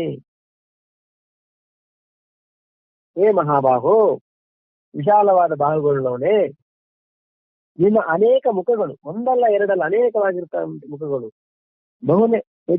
ಮತ್ತು ಅದೇ ರೀತಿಯೇ ಅನೇಕ ನೇತ್ರಗಳುಳ್ಳ ಅನೇಕ ಬಾಹುಗಳು, ತೊಡೆಗಳು, ಕಾಲುಗಳು, ಅನೇಕ ಉದರಗಳು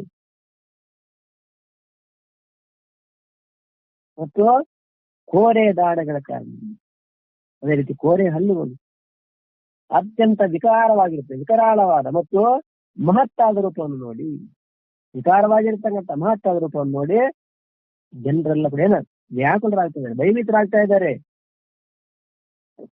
ನಾನು ಕೂಡ ಭಯಭೀತರಾಗ್ತಾ ಇದ್ದೆ. ಅಂದ್ರೆ ಏನು ಮಾಡಬೇಕು ಅನ್ನೋ ದಿಕ್ಕು ತೋಚದೇ ಇರ್ತಕ್ಕಂಥ ಪರಿಸ್ಥಿತಿ ಉಂಟಾಗಿದೆ.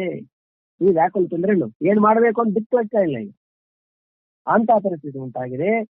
ನಭಸ್ಪೃಶಂ ದೀಪ್ತಮನೇಕ ವರ್ಣಂ ವ್ಯಾತಾನನಂ ದೀಪ್ತ ವಿಶಾಲ ನೇತ್ರಂ ದೃಷ್ಟ್ವಾ ಹಿ ತ್ವಾಂ ಪ್ರವಿತಾಂತರಾತ್ಮ ಧೃತಿನ್ನ ವಿಂದಾಣಿ ಶಮಂಚ ವಿಷ್ಣು.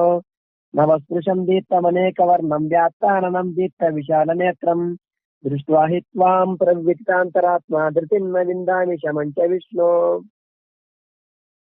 ಏಕೆಂದ್ರೆ ಹೇ ವಿಷ್ಣುವೇ, ಆಕಾಶವನ್ನು ಸ್ಪರ್ಶಿಸುವ ದೇದೀಪ್ಯಮಾನವಾದ ಅನೇಕ ಬಣ್ಣಗಳಿಂದ ಕೂಡಿದ ಹಾಗೂ ತೆರೆದಿರುವ ಮುಖ ಹಾಗೂ ಪ್ರಕಾಶಮಾನ ವಿಶಾಲವಾದ ನೇತ್ರಗಳಿಂದ ಯುಕ್ತವಾದ ನಿನ್ನನ್ನು ನೋಡಿ ಭಯಭೀತವಾದ ಅಂತಃಕರಣವುಳ್ಳವಾದ ನಾನು ಧೈರ್ಯ ಮತ್ತು ಶಾಂತಿಯನ್ನು ಪಡೆಯುತ್ತಾ ಇಲ್ಲ.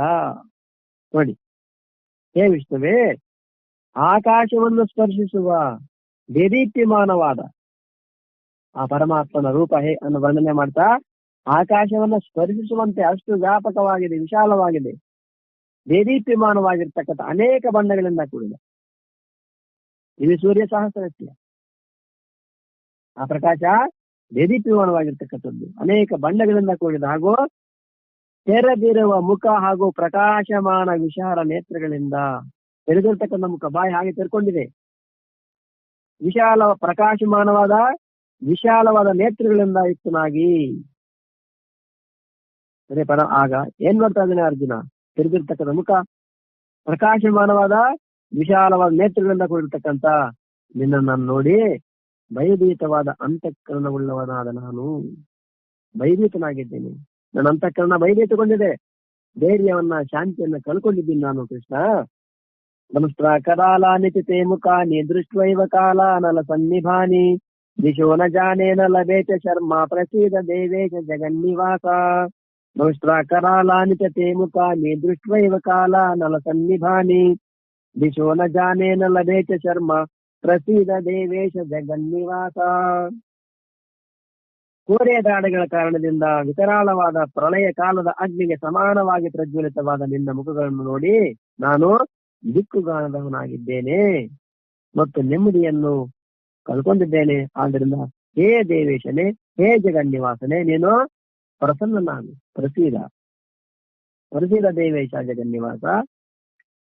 ಕೋರೆ ದಾಡೆಗಳ ಕಾರಣದಿಂದ ಆ ಕೋರೆ ವಿಕಾರವಾಗಿರ್ತಕ್ಕಂಥ ತೆರೆದಿರ್ತಕ್ಕಂಥ ಬಾಯಿ, ಅದರಲ್ಲಿ ಕೋರೆ ಹಲ್ಲುಗಳು, ಅದು ಹೇಗಿದೆ ವಿಕಾರವಾಗಿದೆ. ಹೆಂಗಿದೆ ಅದು? ಪ್ರಳಯ ಕಾಲದ ಅಗ್ನಿಗೆ ಸಮಾನವಾಗಿ, ಪ್ರಳಯ ಕಾಲದ ಅಗ್ನಿ ಎಲ್ಲವನ್ನು ಸುಟ್ಟು ಬೂದಿ ಮಾಡುವಂತೆ ನಿನ್ನ ಪ್ರಳಯ ಕಾಲದ ಅಗ್ನಿಗೆ ಸಮಾನವಾಗಿ ಪ್ರಜ್ವಲಿತವಾದ ನಿನ್ನ ಮುಖವನ್ನು ನೋಡಿ, ಪ್ರದೀಪಮಾನವಾಗಿರ್ತಕ್ಕಂಥ ಪ್ರಳಯ ಕಾಲದಲ್ಲಿ ಅಗ್ನಿ ಹೇಗೆ ಎಲ್ಲವನ್ನು ಸುಟ್ಟು ಬೂದಿ ಮಾಡ್ತದೋ ಹಾಗೆ ಪ್ರಜ್ವಲಿತವಾದ ನಿನ್ನ ಮುಖವನ್ನು ನೋಡಿ ನನಗೆ ದಿಕ್ಕು ಕಾಣದವನಾಗಿದ್ದೇನೆ, ನನಗೇನು ದಿಕ್ಕು ತೋರಿಸ್ತಾ ಇಲ್ಲ ಆಗಿದ್ದೇನೆ ಮತ್ತು ನೆಮ್ಮದಿಯನ್ನು ಕೂಡ ಕಳ್ಕೊಂಡಿದ್ದೇನೆ. ಆದ್ರಿಂದ ಹೇ ದೇವೇಶನೇ, ಜಗನ್ನಿವಾಸನೆ, ನೀನು ಪ್ರಸನ್ನನಾಗು, ನೀನು ಶಾಂತವಾಗು.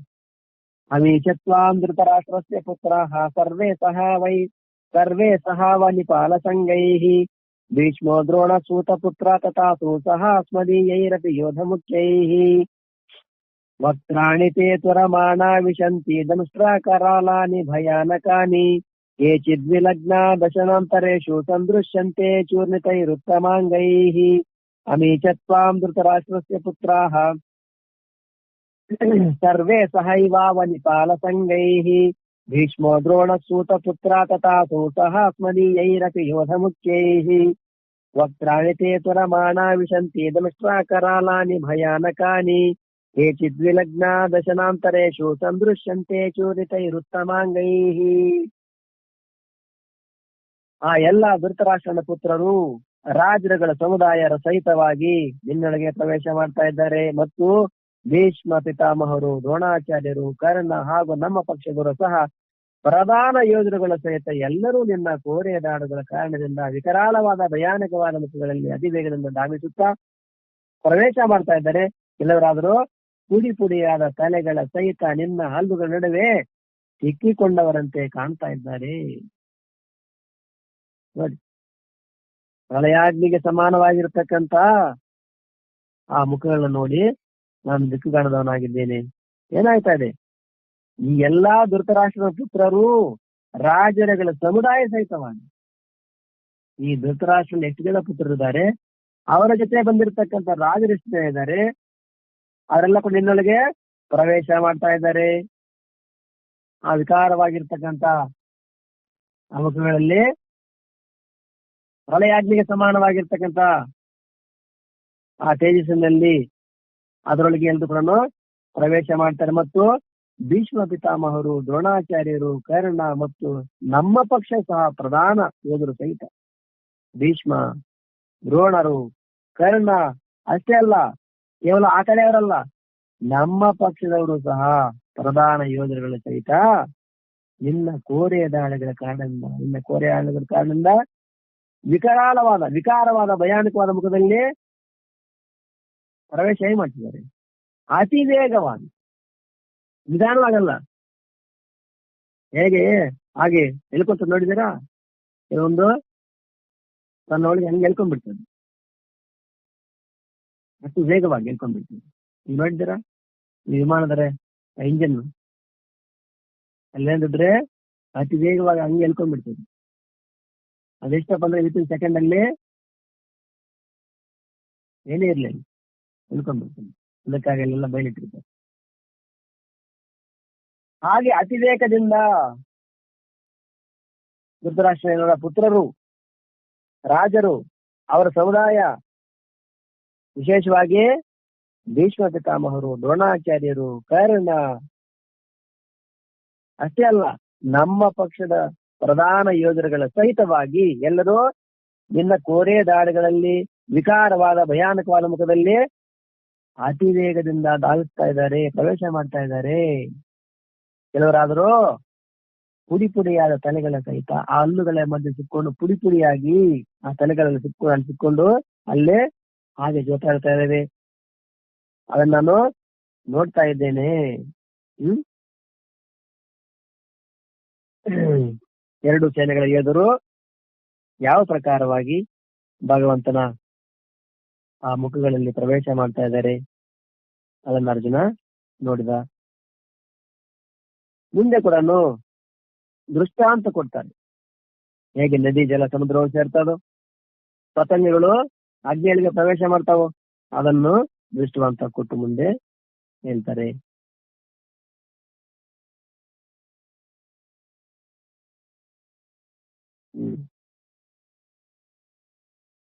ಯಥಾ ನದೀನಾಂ ಬಹವೋಂಬುವೇಗಾಃ ಸಮುದ್ರಮೇವಾಭಿಮುಖಾ ದ್ರವಂತಿ ತಥಾ ತವಾಮಿ ನರಲೋಕವೀರಾ ವಿಶಂತಿ ವಕ್ತ್ರಾಣ್ಯಭಿವಿಜ್ವಲಂತಿ.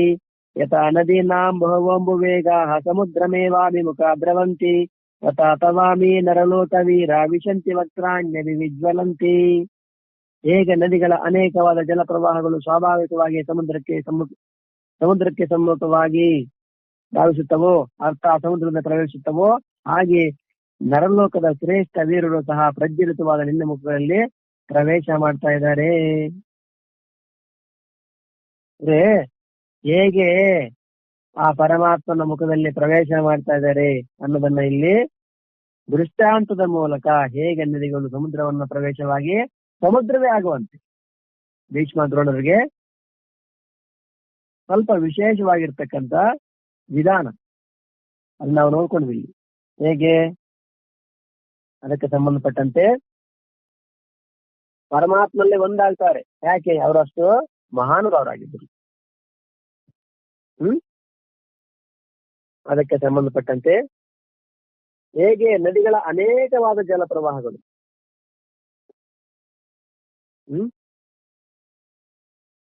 ಯಥಾ ನದೀನಾಂ ಚಂದಮಾನೆ ಸಮುದ್ರೆ ವಿಹಾಯ,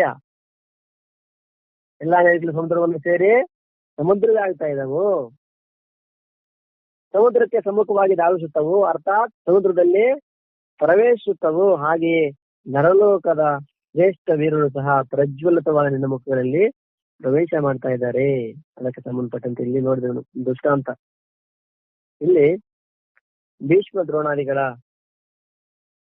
ಶ್ರೇಷ್ಠ ಪುರುಷರ ಪ್ರವೇಶ ಮಾಡ್ತಕ್ಕಂಥ ವರ್ಣನೆ ಮಾಡ್ತಾ, ಪರಮಾತ್ಮನ ಪ್ರಾಪ್ತಿಗಾಗಿ ಯಾರು ಸಾಧನೆ ಮಾಡ್ತಿದಾರೋ, ಯಾರಿಗೆ ಇಚ್ಛೆ ಇಲ್ಲದೆ ಇದ್ರೂ ಕೂಡ ಯುದ್ಧದಲ್ಲಿ ತೊಡಗಬೇಕಾಯ್ತು. ಪರಮಾತ್ಮ ಪ್ರಾಪ್ತಿಗಾಗಿ ಯಾರು ಸಾಧನೆ ಮಾಡ್ತಾ ಇದ್ದಾರೆ, ಇಚ್ಛೆ ಇಲ್ಲದಿದ್ದು ಕೂಡ ಯುದ್ಧದಲ್ಲಿ ತೊಡಗಬೇಕಾಯ್ತು. ಯಾರವರು? ಭೀಷ್ಮ ದ್ರೋಣಾದಿಗಳು. ಯುದ್ಧ ಮಾಡ್ಬೇಕು ಅಂತ ಇಚ್ಛೆ ಇರಲಿಲ್ಲ, ಆದ್ರದಲ್ಲಿ ತೊಡಗಬೇಕಾಯಿತು. ಪರಮಾತ್ಮ ಸಾಧನೆಗೆ ಅವರು ಪರಮಾತ್ಮನ ಪ್ರಾಪ್ತಿಗೆ ಸಾಧನೆ ಮಾಡ್ತಕ್ಕಂಥವ್ರಲ್ಲ. ಭೀಷ್ಮ ಇಚ್ಛಾಮರಣಿಯಾಗಿದ್ದ, ದ್ರೋಣ ಅಶ್ವತ್ಥಾಮ ಕುಂಜರಹ ಅಂತ ಹೇಳಿದ್ವಿ. ತಕ್ಷಣವೇ ತನ್ನ ಅಸ್ತ್ರಾಸ್ತ್ರಗಳನ್ನು ತ್ಯಜಿಸಿ ಧ್ಯಾನಾಸಕ್ತನಾಗಿ ಸಮಾಧಿಸ್ಥನಾಗಿ ಶರೀರವನ್ನು ಬಿಟ್ಟ ಅಂತ ಹೇಳ್ತೀವಿ ನಾವು. ಅದೇನು ಸಾಮಾನ್ಯ ಸಾಧನೆಯೇ? ಯುದ್ಧರಂಗದಲ್ಲಿ ಅದು ಕೂಡ ಮಗ ಸತ್ತ ಎಂಬತಕ್ಕಂಥ ದುಃಖ ವಾರ್ತೆಯನ್ನು ಕೇಳಿ ಎಲ್ಲ ಸರಿ ಇದ್ರೆ ನಾವು ಸ್ವಲ್ಪ ಧ್ಯಾನ ಮಾಡ್ಲಿಕ್ಕೆ ಕೂಡ್ತೀವಿ. ಏನು ಕೆಲಸ ಅಥವಾ ಇನ್ನೇನು ಆಲೋಚನೆ, ಇನ್ನೇನು ಒತ್ತಡ ಏನಿಲ್ಲದೆ ಇದ್ರೇನೆ ಸ್ವಲ್ಪ ಧ್ಯಾನ ಮಾಡಿ ಸತ್ಸಂಗ ಮಾಡ್ಲಿಕ್ಕೆ ಕೂಡ. ಮಗ ಸತ್ತ ಅಂತಂದ್ರೆ ಎಲ್ಲಿ ನಮ್ಮ ಧ್ಯಾನ ಎಲ್ಲಿ ಕೂರ್ಲಿಕ್ಕೆ ಸಾಕ್ತದೆ? ಏನ್ ಸ್ತೋತ್ರ ಮಾಡ್ತೀರಿ, ಏನು ಪೂಜೆ ಮಾಡಿ, ಏನ್ ಸಾಧನೆ ಮಾಡಿ? ಮಗ ಸತ್ತ ಅಂತ ಹೇಳಿ ತಕ್ಷಣ ಅಸ್ತ್ರಶಸ್ತ್ರ ಪರಿತ್ಯಾಗ ಮಾಡಿ ಧ್ಯಾನಸ್ಥನಾಗಿ ಹಾಗೆ ಸಮಾಧಿ ಸ್ಥಿತಿಗೆ ಹೋಗಿ ಶರೀರ ತ್ಯಾಗ ಮಾಡ್ಬೇಕಾದ್ರೆ ಅದು ಎಷ್ಟು ಸಾಧನೆಯ ಪರಾಕಾಷ್ಠೆ. ಸಾಧನೆಯಲ್ಲಿ ಅದೆಷ್ಟು ಪರಿಪಕ್ವತೆ ಹೊಂದಿರಬೇಕು ನೀವು ಲೆಕ್ಕ ಹಾಕಿ. ಹಾಗಾಗಿ ಭೀಷ್ಮ ದ್ರೋಣರು ಕೌರವ ಪಕ್ಷದವರೇ ಆದರೂ ಸಾಮಾನ್ಯರಲ್ಲ. ಕೆಲವೊಮ್ಮೆ ನಮ್ಮಲ್ಲಿ ನೋಡ್ತೀವಿ ನಾವು, ಲೋಕದಲ್ಲಿ ಸಾಮಾನ್ಯ ಜನರಲ್ಲಿ ಕೂಡ ಒಳ್ಳೆಯವರು ಇರ್ತಾರೆ, ಆದ್ರೆ ಕೆಲಸಕ್ಕೆ ಬಾರದ ಪಕ್ಷನೋ ಕೆಲಸದ ಜೊತೆಯಲ್ಲಿ ಇರ್ತಾರೆ. ಮತ್ತೆ ನಮ್ಗೆ ವಿರುದ್ಧವಾಗಿ ಕೂಡ ಇರಬಹುದು, ಆದ್ರೂ ಮಹಾನುಭಾವರು ಅವ್ರು ನಮ್ಗೆ ಶತ್ರುಗಳು ಕೂಡ ಆಗಿರ್ಬಹುದು. ಮಹಾನುಭಾವರು ಯಾವತ್ತು ಮಹಾನುಭಾವರು ನಮಗೆ ಪ್ರತಿಪಕ್ಷದಲ್ಲಿ ಕೂಡ ಇರ್ಬೋದು ಅವರು. ಹೇಗೆ ಭೀಷ್ಮ ದ್ರೋಣಾದಿಗಳು ಇರ್ತಾರೆ, ಆ ರೀತಿ ಇಲ್ಲಿದೆ ಬಿಡಿ ಸ್ವಾಮಿ ಅಂತ ಹೇಳ್ಬೋದು. ಮತ್ತೆ ನಾವು ಕೂಡ ಅರ್ಜುನ ತರ ಇಲ್ವಲ್ಲ, ಅವಶ್ಯ ಭೀಷ್ಮರ ತರ ಅಲ್ಲ, ದ್ರೋಣರ ತರ ಅಲ್ಲ, ಮತ್ತೆ ನಾವು ಮಾತ್ರ ಅರ್ಜುನ ತರ ಇದ್ದೇವೆ ಏನು? ಅದನ್ನು ಕೂಡ ನಾವು ಯೋಚನೆ ಮಾಡ್ಕೋಬೇಕು. ಹಾಗಾಗಿ ಕ್ಯಾಮರನ್ನ ಪಡೆಯತಕ್ಕಂಥದ್ದು ಅದೇ ರೀತಿ ಮಗ ಸತ್ತ ಅಂದ ತಕ್ಷಣವೇ ಸಮಾಧಿಸ್ಥನಾಗಿ ಧ್ಯಾನಾಸಕ್ತನಾಗಿ ತಕ್ಷಣ ಶರೀರ ಬಿಡತಕ್ಕಂಥ ಸ್ಥಿತಿ ಅದು ಸಾಮಾನ್ಯ ಸ್ಥಿತಿ. ಏನು ತೊಂದರೆ ಇಲ್ಲ, ಒತ್ತಡ ಇಲ್ಲ ಅಂದಾಗ ನಾವು ಕೂತ್ಕೊಂತೀವಿ, ಸತ್ಸಂಗ ಮಾಡ್ತೀವಿ, ಧ್ಯಾನ ಏನೋ ಮಾಡ್ಬೋದು. ಸ್ವಲ್ಪ ತೊಂದರೆ ಆದ್ರೆ ಇನ್ನೇನಾದ್ರೆ ಮನಸ್ಸು ಅಷ್ಟು ಚಂಚಲವಾಗ್ತದೆ. ಧ್ಯಾನ ಮಾಡೋದ್ ಕಡೆ ಇರಲಿ, ಮಾಮೂಲ ಕೂತ್ಕೊಂಡು ಊಟ ಮಾಡಿ ಕೂಡ ಅಂತ ಸಮಯದಲ್ಲಿ ಸಮಾಧಿಸ್ಥನಾಗ್ತಾನಂದ್ರೆ ಸಾಮಾನ್ಯದ ವಿಷಯನ. ಹಾಗಾಗಿ ಇವೆಲ್ಲ ಸ್ವಲ್ಪ ನಾವು ಯೋಚನೆ ಮಾಡಬೇಕು. ಹಾಗಾಗಿ ಭೀಷ್ಮ ದ್ರೋಣ ಅಂದ್ರೆ ಸಾಮಾನ್ಯರಲ್ಲ, ಅವರೆಲ್ಲ ಕೂಡ ಪರಮಾತ್ಮನಲ್ಲಿ ಹೇಗೆ ಪ್ರವೇಶ ಮಾಡ್ತಿದಾರಪ್ಪ ಅಂತಂದ್ರೆ ನದಿಗಳ ಸಮುದ್ರವನ್ನು ನಾಮರೂಪವನ್ನು ಬಿಟ್ಟು ಸಮುದ್ರವೇ ಆಗುವಂತೆ.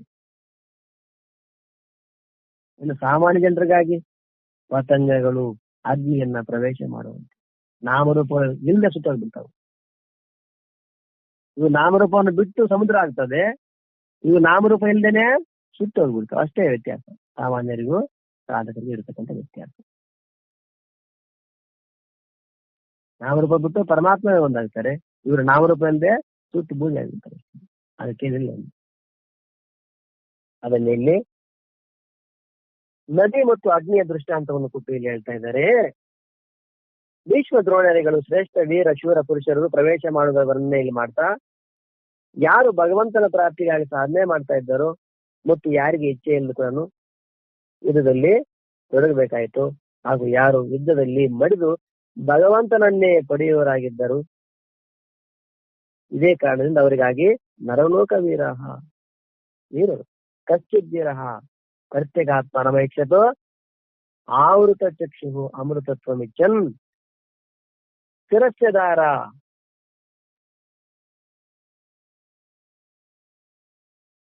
ಅಂತೇಳಿ ಕೂಡ ಕಠೋಪನಿಷತ್ತಲ್ಲಿ ಬರ್ತದೆ. ಶಿರಸ್ಯದಾರ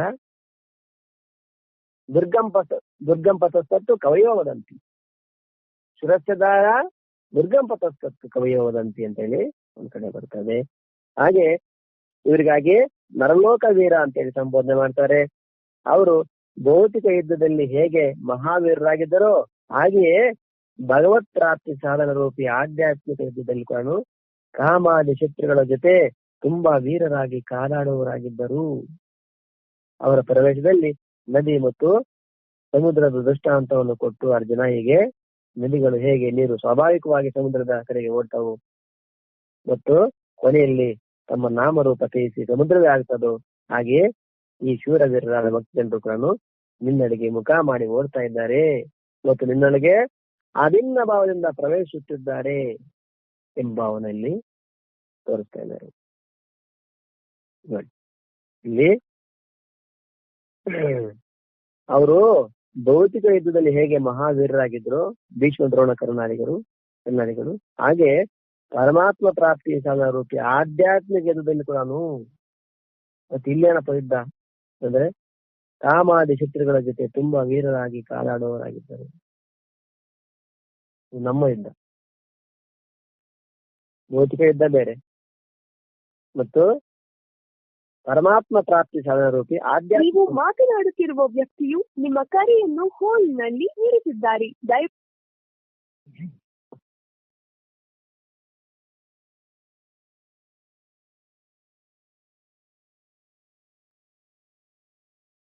ಪರಮಾತ್ಮ ಪ್ರಾಪ್ತಿ ಸಾಧನ ರೂಪಿ ಆಧ್ಯಾತ್ಮಿಕ ಯುದ್ಧ. ಇಲ್ಲೇನಪ್ಪ ಯುದ್ಧ ಅಂದ್ರೆ ಕಾಮಾದಿ ಶತ್ರುಗಳ ಜೊತೆ ತುಂಬಾ ವೀರರಾಗಿ. ಶತ್ರುಗಳು ಎಷ್ಟು ಜನ ಅಂತಂದ್ರೆ ಸಾಧಕರಿಗೆ ಎಷ್ಟು ಜನ ಶತ್ರುಗಳು? ಆ ಕಡೆ ಈ ಕಡೆ ಪಕ್ಕದ ಮನೆಯವನು ಅವನು ಇವನು ಅನ್ನೋ ಅವರಲ್ಲ. ಕಾಮಾದಿ ಕಾಮ ಕ್ರೋಧ ಮದ ಮಾತ್ಸರ್ಯ ಈರ್ಷ್ಯ ಅಸೂಯ ದ್ವೇಷಾದಿ ಅರಿಷಡ್ ವರ್ಗಗಳು, ಅದೇ ರೀತಿ ಅಷ್ಟ ಮನಗಳು. ಯಾಕೋ ಮೊದಲು ಅನ್ಮಿಟ್ ಮಾಡ್ತಾನೆ ಇದ್ದಾರೆ, ಯಾಕೆ ಮಾಡ್ತಾರೆ ಗೊತ್ತಿಲ್ಲ. ಇದೇ ಸಾಧಕನಾದವನಿಗೆ ಶತ್ರುಗಳು ಅವನ ಜೊತೆ ಸಾಧಕ ಹೋರಾಡ್ತಾ ಇರ್ತಾನೆ. ಇದ್ರ ಬಗ್ಗೆ ಹೇಳ್ಕೊಂಡು ಸಾಧಕ ಅಂದ್ರೆ ಇನ್ನು ತಿಂಡಿ ನಿದ್ದೆ ಮಾಡ್ತಾನೆ ಅಥವಾ ಏನೋ ಮಾಡಲ್ಲ, ಹಂಗಲ್ಲ. ಕಾಮಾದ ಶತ್ರುಗಳ ಜೊತೆ ನಿರಂತರವಾಗಿ ಹೆಚ್ಚುತ್ತಿರ್ತಕ್ಕಂಥ ಸೈನಿಕ ಇದ್ದ ಹಾಗೆ ಸಾಧಕನಾದ ಒಮ್ಮೆಲೆ ಸೋತೋಗ್ಬಿಡ್ತಾನೆ. ಮತ್ತೆ ಪ್ರಯತ್ನ ಮಾಡಿ ಗೆಲ್ತಾನೆ. ಹೀಗೆ ಸಾಧನೆ ಅಂತಂದ್ರೇನೆ ಬೀಳ್ತಾನೆ ಹೇಳ್ತಾನೆ. ಸಿದ್ಧಿ ಅಂದ್ರೆ ಅಲ್ಲಿ ಬೀಳೋದಿಲ್ಲ. ಸಿದ್ಧ ಬೇರೆ, ಸಾಧಕ ಬೇರೆ. ಸಾಧಕನ ಜೀವನದಲ್ಲಿ ಎರಡು ಇರ್ತವೆ. ಸಿದ್ಧ ಏನಪ್ಪ ಅಂದ್ರೆ ಅವನು ಉತ್ತಮ ಇನ್ನು ಬೀಳುದಿಲ್ಲ. ಸಾಧಕ ಅಂದ್ರೆ ಹೇಳ್ತಾನೆ ಹೇಳ್ತಾನೆ. ಸಾಧಕನಿಗೆ ಇದ್ದಾವೆ ಹೇಳುವುದಿಲ್ಲ.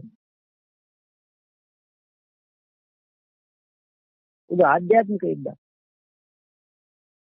ಗೊತ್ತಿದೆ ಅವನಿಗೆ ಪ್ರಪಂಚ ಅಂದ್ರೆ ವ್ಯವಹಾರ, ಆದ್ರೂ ಗೊತ್ತಿಲ್ಲ. ಏನೋ ಕೆಲವೊಂದು ಮಮತೆಗೋ, ಅಹಂಕಾರಕ್ಕೋ, ಕ್ರೋಧಕ್ಕೋ, ಲೋಭಕ್ಕೋ, ಮೋಹಕ್ಕೋ ಹೋಗ್ತಾನೆ, ಬುದ್ಧಿ ಬಿಡ್ತಾನೆ. ಮತ್ತೆ ಹೋರಾಡಿ ಮತ್ತೆ ಹೇಳ್ತಾನೆ, ಮತ್ತೆ ಹೇಳ್ತಾನೆ, ಮತ್ತೆ ಹೇಳ್ತಾನೆ. ನಿರತ್ತ ಬೀಳ್ಬೇಕು ಹೇಳ್ಬೇಕು ಅಂತ. ಸಿದ್ಧ ಸ್ಥಿತಿ ಅಂತಕ್ಕಂಥದ್ದು ಅದೆಲ್ಲವನ್ನು ಮೀರಿರ್ತಕ್ಕಂಥ ಸ್ಥಿತಿ. ಹಾಗೆ ಇಲ್ಲಿ ಕೂಡ ಭಗವತ್ ಪ್ರಾಪ್ತಿ ಸಾಧನ ರೂಪಿ ಆಧ್ಯಾತ್ಮಿಕ ಯುದ್ಧ. ಸಾಧಕರು ಕೂಡ ಯುದ್ಧ ಮಾಡ್ತೀವಿ ನಿರಂತರವಾಗಿ. ಗೊತ್ತಿಲ್ಲ ಯಾವ ಯಾವ ಸಮಯದಲ್ಲಿ ಯಾವ ಕಾಮಾನ ಚಿತ್ರಗಳು ಬಂದು ನಮ್ಮಲ್ಲಿ ಪ್ರವೇಶ ಮಾಡಿ ನಮ್ಮನ್ನ ಕೆಳಗೆ ಉರುಳಿಸ್ತಾ ಇರ್ತಾರೆ. ಅದರಿಂದ ಮತ್ತೆ ಮೇಲೆ ಬರ್ಲಿಕ್ಕೆ ಅದನ್ನ ನಾವು ಅದರ ಮೇಲೆ ಯುದ್ಧ ಮಾಡಿ ಅದನ್ನ ಜಯಿಸ್ಬೇಕಾಗ್ತದೆ. ಸಾಮಾನ್ಯ ಶತ್ರು ಆಗಿಬಿಟ್ರೆ ಅದನ್ನೇನೋ ಮಾಡ್ಬೋದು. ಇದು ಹಂಗಲ್ಲ. ಬರ್ತಾವೆ, ಬೀಳಿಸ್ತವೆ, ಮತ್ತೆ ನಾವು ಅದರ ಮೇಲೆ ಹೋಗ್ತೀವಿ. ಅಷ್ಟಕ್ಕೆ ಬೀಳಲಿಲ್ಲ, ಮತ್ತೆ ಕೂಡ ಅವು ಎಲ್ಲಿರ್ತಾವ ಗೊತ್ತಿಲ್ಲ. ವಾಸನೆ ರೂಪ ವಾಸನೆ ಯಥಾರ್ಥದಲ್ಲಿ ದೊಡ್ಡ ಆಕಾರ ಪಡ್ಕೊಂಡು ಅವನು ಮತ್ತೆ ಕೆಳಗೆ ಬೀಳಿಸ್ತದೆ, ಹೇಳ್ತದೆ. ಹೀಗೆ ಇದೆ ಸಾಧನೆ. ನಿರಂತರವಾಗಿ ಜೊತೆ ಹೋರಾಡ್ತಾ ಇರ್ತಾನೆ ಸಾಧಕನಾದ. ಎಲ್ಲಿವರೆಗೆ? ತಾಯಿಯವರೆಗೆ, ಅಥವಾ ಅದನ್ನ ಪೂರ್ತಿ ವಿಜಯ ಪ್ರಾಪ್ತಿ ಆಗುವವರೆಗೆ ಈ ಸಾಧನೆ. ಇದು ಆಧ್ಯಾತ್ಮಿಕ ಯುದ್ಧ. ಸಾಮಾಜಿಕ ಶತ್ರುಗಳ ಜೊತೆ ಹೋರಾಡ್ತಕ್ಕಂಥದ್ದು ಅದು ಕೂಡ ಯುದ್ಧ. ಅವನು ಕೂಡ ವೀರ. ಕೇವಲ ಯುದ್ಧದಲ್ಲಿ ಎಲ್ಲೋ ಪಾಕಿಸ್ತಾನ ಬಾರ್ಡರ್ಲ್ಲೋ ಚೈನಾ ಬಾರ್ಡರ್ ಇದ್ದು ಯುದ್ಧ ಮಾಡಿ ಅವ್ರನ್ನ ಸಾಯಿಸಿದ ಅವ್ರಿಗೆ ಮಹಾವೀರ ಅಂತೇಳಿ ದೊಡ್ಡ ಮಾಲೆ ಹಾಕ್ತಾರೆ, ಮೆಡಲ್ ಹಾಕ್ತಾರೆ, ಸ್ಟ್ಯಾಚ್ಯೂ ಎಲ್ಲ ಇಡ್ತಾರೆ. ಆದ್ರೆ ಈ ಕಾಮಾನ ಶತ್ರುಗಳಿದ್ದಾರೆ ನೋಡಿ, ಇವರನ್ನು ಜಯಿಸೋದು ಅಷ್ಟು ಸುಲಭದ ಮಾಟ. ಹೊರಗಡೆ ಇರ್ತಕ್ಕಂಥವ್ರನ್ನ ಸೋಲಿಸ್ಲಿಕ್ಕೆ ನಮ್ಮ ಹತ್ರ ಬೇರೆ ಬೇರೆ ಆಯುಧಗಳಿದಾವೆ, ಎಕ್ವಿಪ್ಮೆಂಟ್ಸ್ ಇದಾವೆ. ಬಾಂಬ್ಗಳಂತೆ, AK-47 ಇನ್ನೇನೇನೋ ರಾಕೆಟ್ ಲಾಂಚರ್ ಅಂತೆ, AK-30 ವಿಮಾನಗಳಂತೆ. ಮತ್ತೆ ಕಾಮಾನ ಶತ್ರುಗಳನ್ನ ಜಯಿಸಲಿಕ್ಕೆ ನಮ್ಮ ಹತ್ರ ಏನು ಆಯುಧಗಳಿದ್ದಾವೆ? ವಿವೇಕ, ವಿಚಾರವೇ ಆಯುಧಗಳು. ಇನ್ನೇನಿದೆ ನಮ್ಮ ಹತ್ರ? ವಿವೇಕ, ವಿಚಾರ, ಸತ್ಸಂಗ, ಧ್ಯಾನ, ಇವೇ ಸಾಧನೆಗಳು. ಇವುಗಳಿಂದನೇ ಅವ್ರ ಜೊತೆ ಯುದ್ಧ ಮಾಡ್ಬೇಕೇನ, ಬೇರೆ ಯಾವ ಸಾಧನೆ ಇದೆ ನಮ್ಮ ಹತ್ರ? ಹಾಗಾಗಿ ಇಲ್ಲೊಬ್ಬ ಸಾಧಕ ಕೂಡ ವೀರನೇ. ಯಾಕೆ? ಕಾಮಾದಿ ಶತ್ರುಗಳ ಜೊತೆ ಹೋರಾಡ್ತಾರೆ. ಹೇಗೆ ಭೀಷ್ಮಾದಿಗಳು ಹೊರಗಡೆ ಕೂಡ ಅವರು ವೀರರು, ಅದೇ ರೀತಿ ಆಧ್ಯಾತ್ಮಿಕ ಸಾಧನೆಯಲ್ಲಿ ಕೂಡ ವೀರರಾಗಿದ್ದರು. ಹಾಗಾಗಿ ಅವರು ಪರಮಾತ್ಮನಲ್ಲಿ ನಾಮರೂಪವನ್ನು ಬಿಟ್ಟು ಹೇಗೆ ನದಿಗಳು ಸಮುದ್ರದಲ್ಲಿ ಸೇರ್ತಾವೋ ಹಾಗೆ ಅವರು ಕೂಡ ನಾಮರೂಪವನ್ನು ಬಿಟ್ಟು ಪರಮಾತ್ಮನಲ್ಲಿ ಒಂದಾಗ್ತಾರೆ ಅನ್ನುವ ದೃಷ್ಟಾಂತವನ್ನು ಕೊಡ್ತಾ ಇದ್ದಾರೆ. ನೋಡೋಣ. ಓಂ ಸಹನಾವವತು ಸಹನೋ ಭುನಕ್ತು ಸಹ ವೀರ್ಯಂ ಕರವಾವಹೈ ತೇಜಸ್ವಿನಾವಧೀತಮಸ್ತು ಮಾ ವಿದ್ವಿಷಾವಹೈ. ಓಂ ಶಾಂತಿ ಶಾಂತಿ ಶಾಂತಿ. ಓಂ ಸರ್ವೇ ಭವಂತು ಸುಖಿನಃ ಸರ್ವೇ ಸಂತು ನಿರಾಮಯಾಃ ಸರ್ವೇ ಭದ್ರಾಣಿ ಪಶ್ಯಂತು ಮಾ ಕಶ್ಚಿನ್ ದುಃಖಂ ಭವೇತ್. ಓಂ ಶಾಂತಿ ಶಾಂತಿ ಶಾಂತಿ. ಹರಿ ಓಂ. ನಮಸ್ತೆ ಸ್ವಾಮಿ.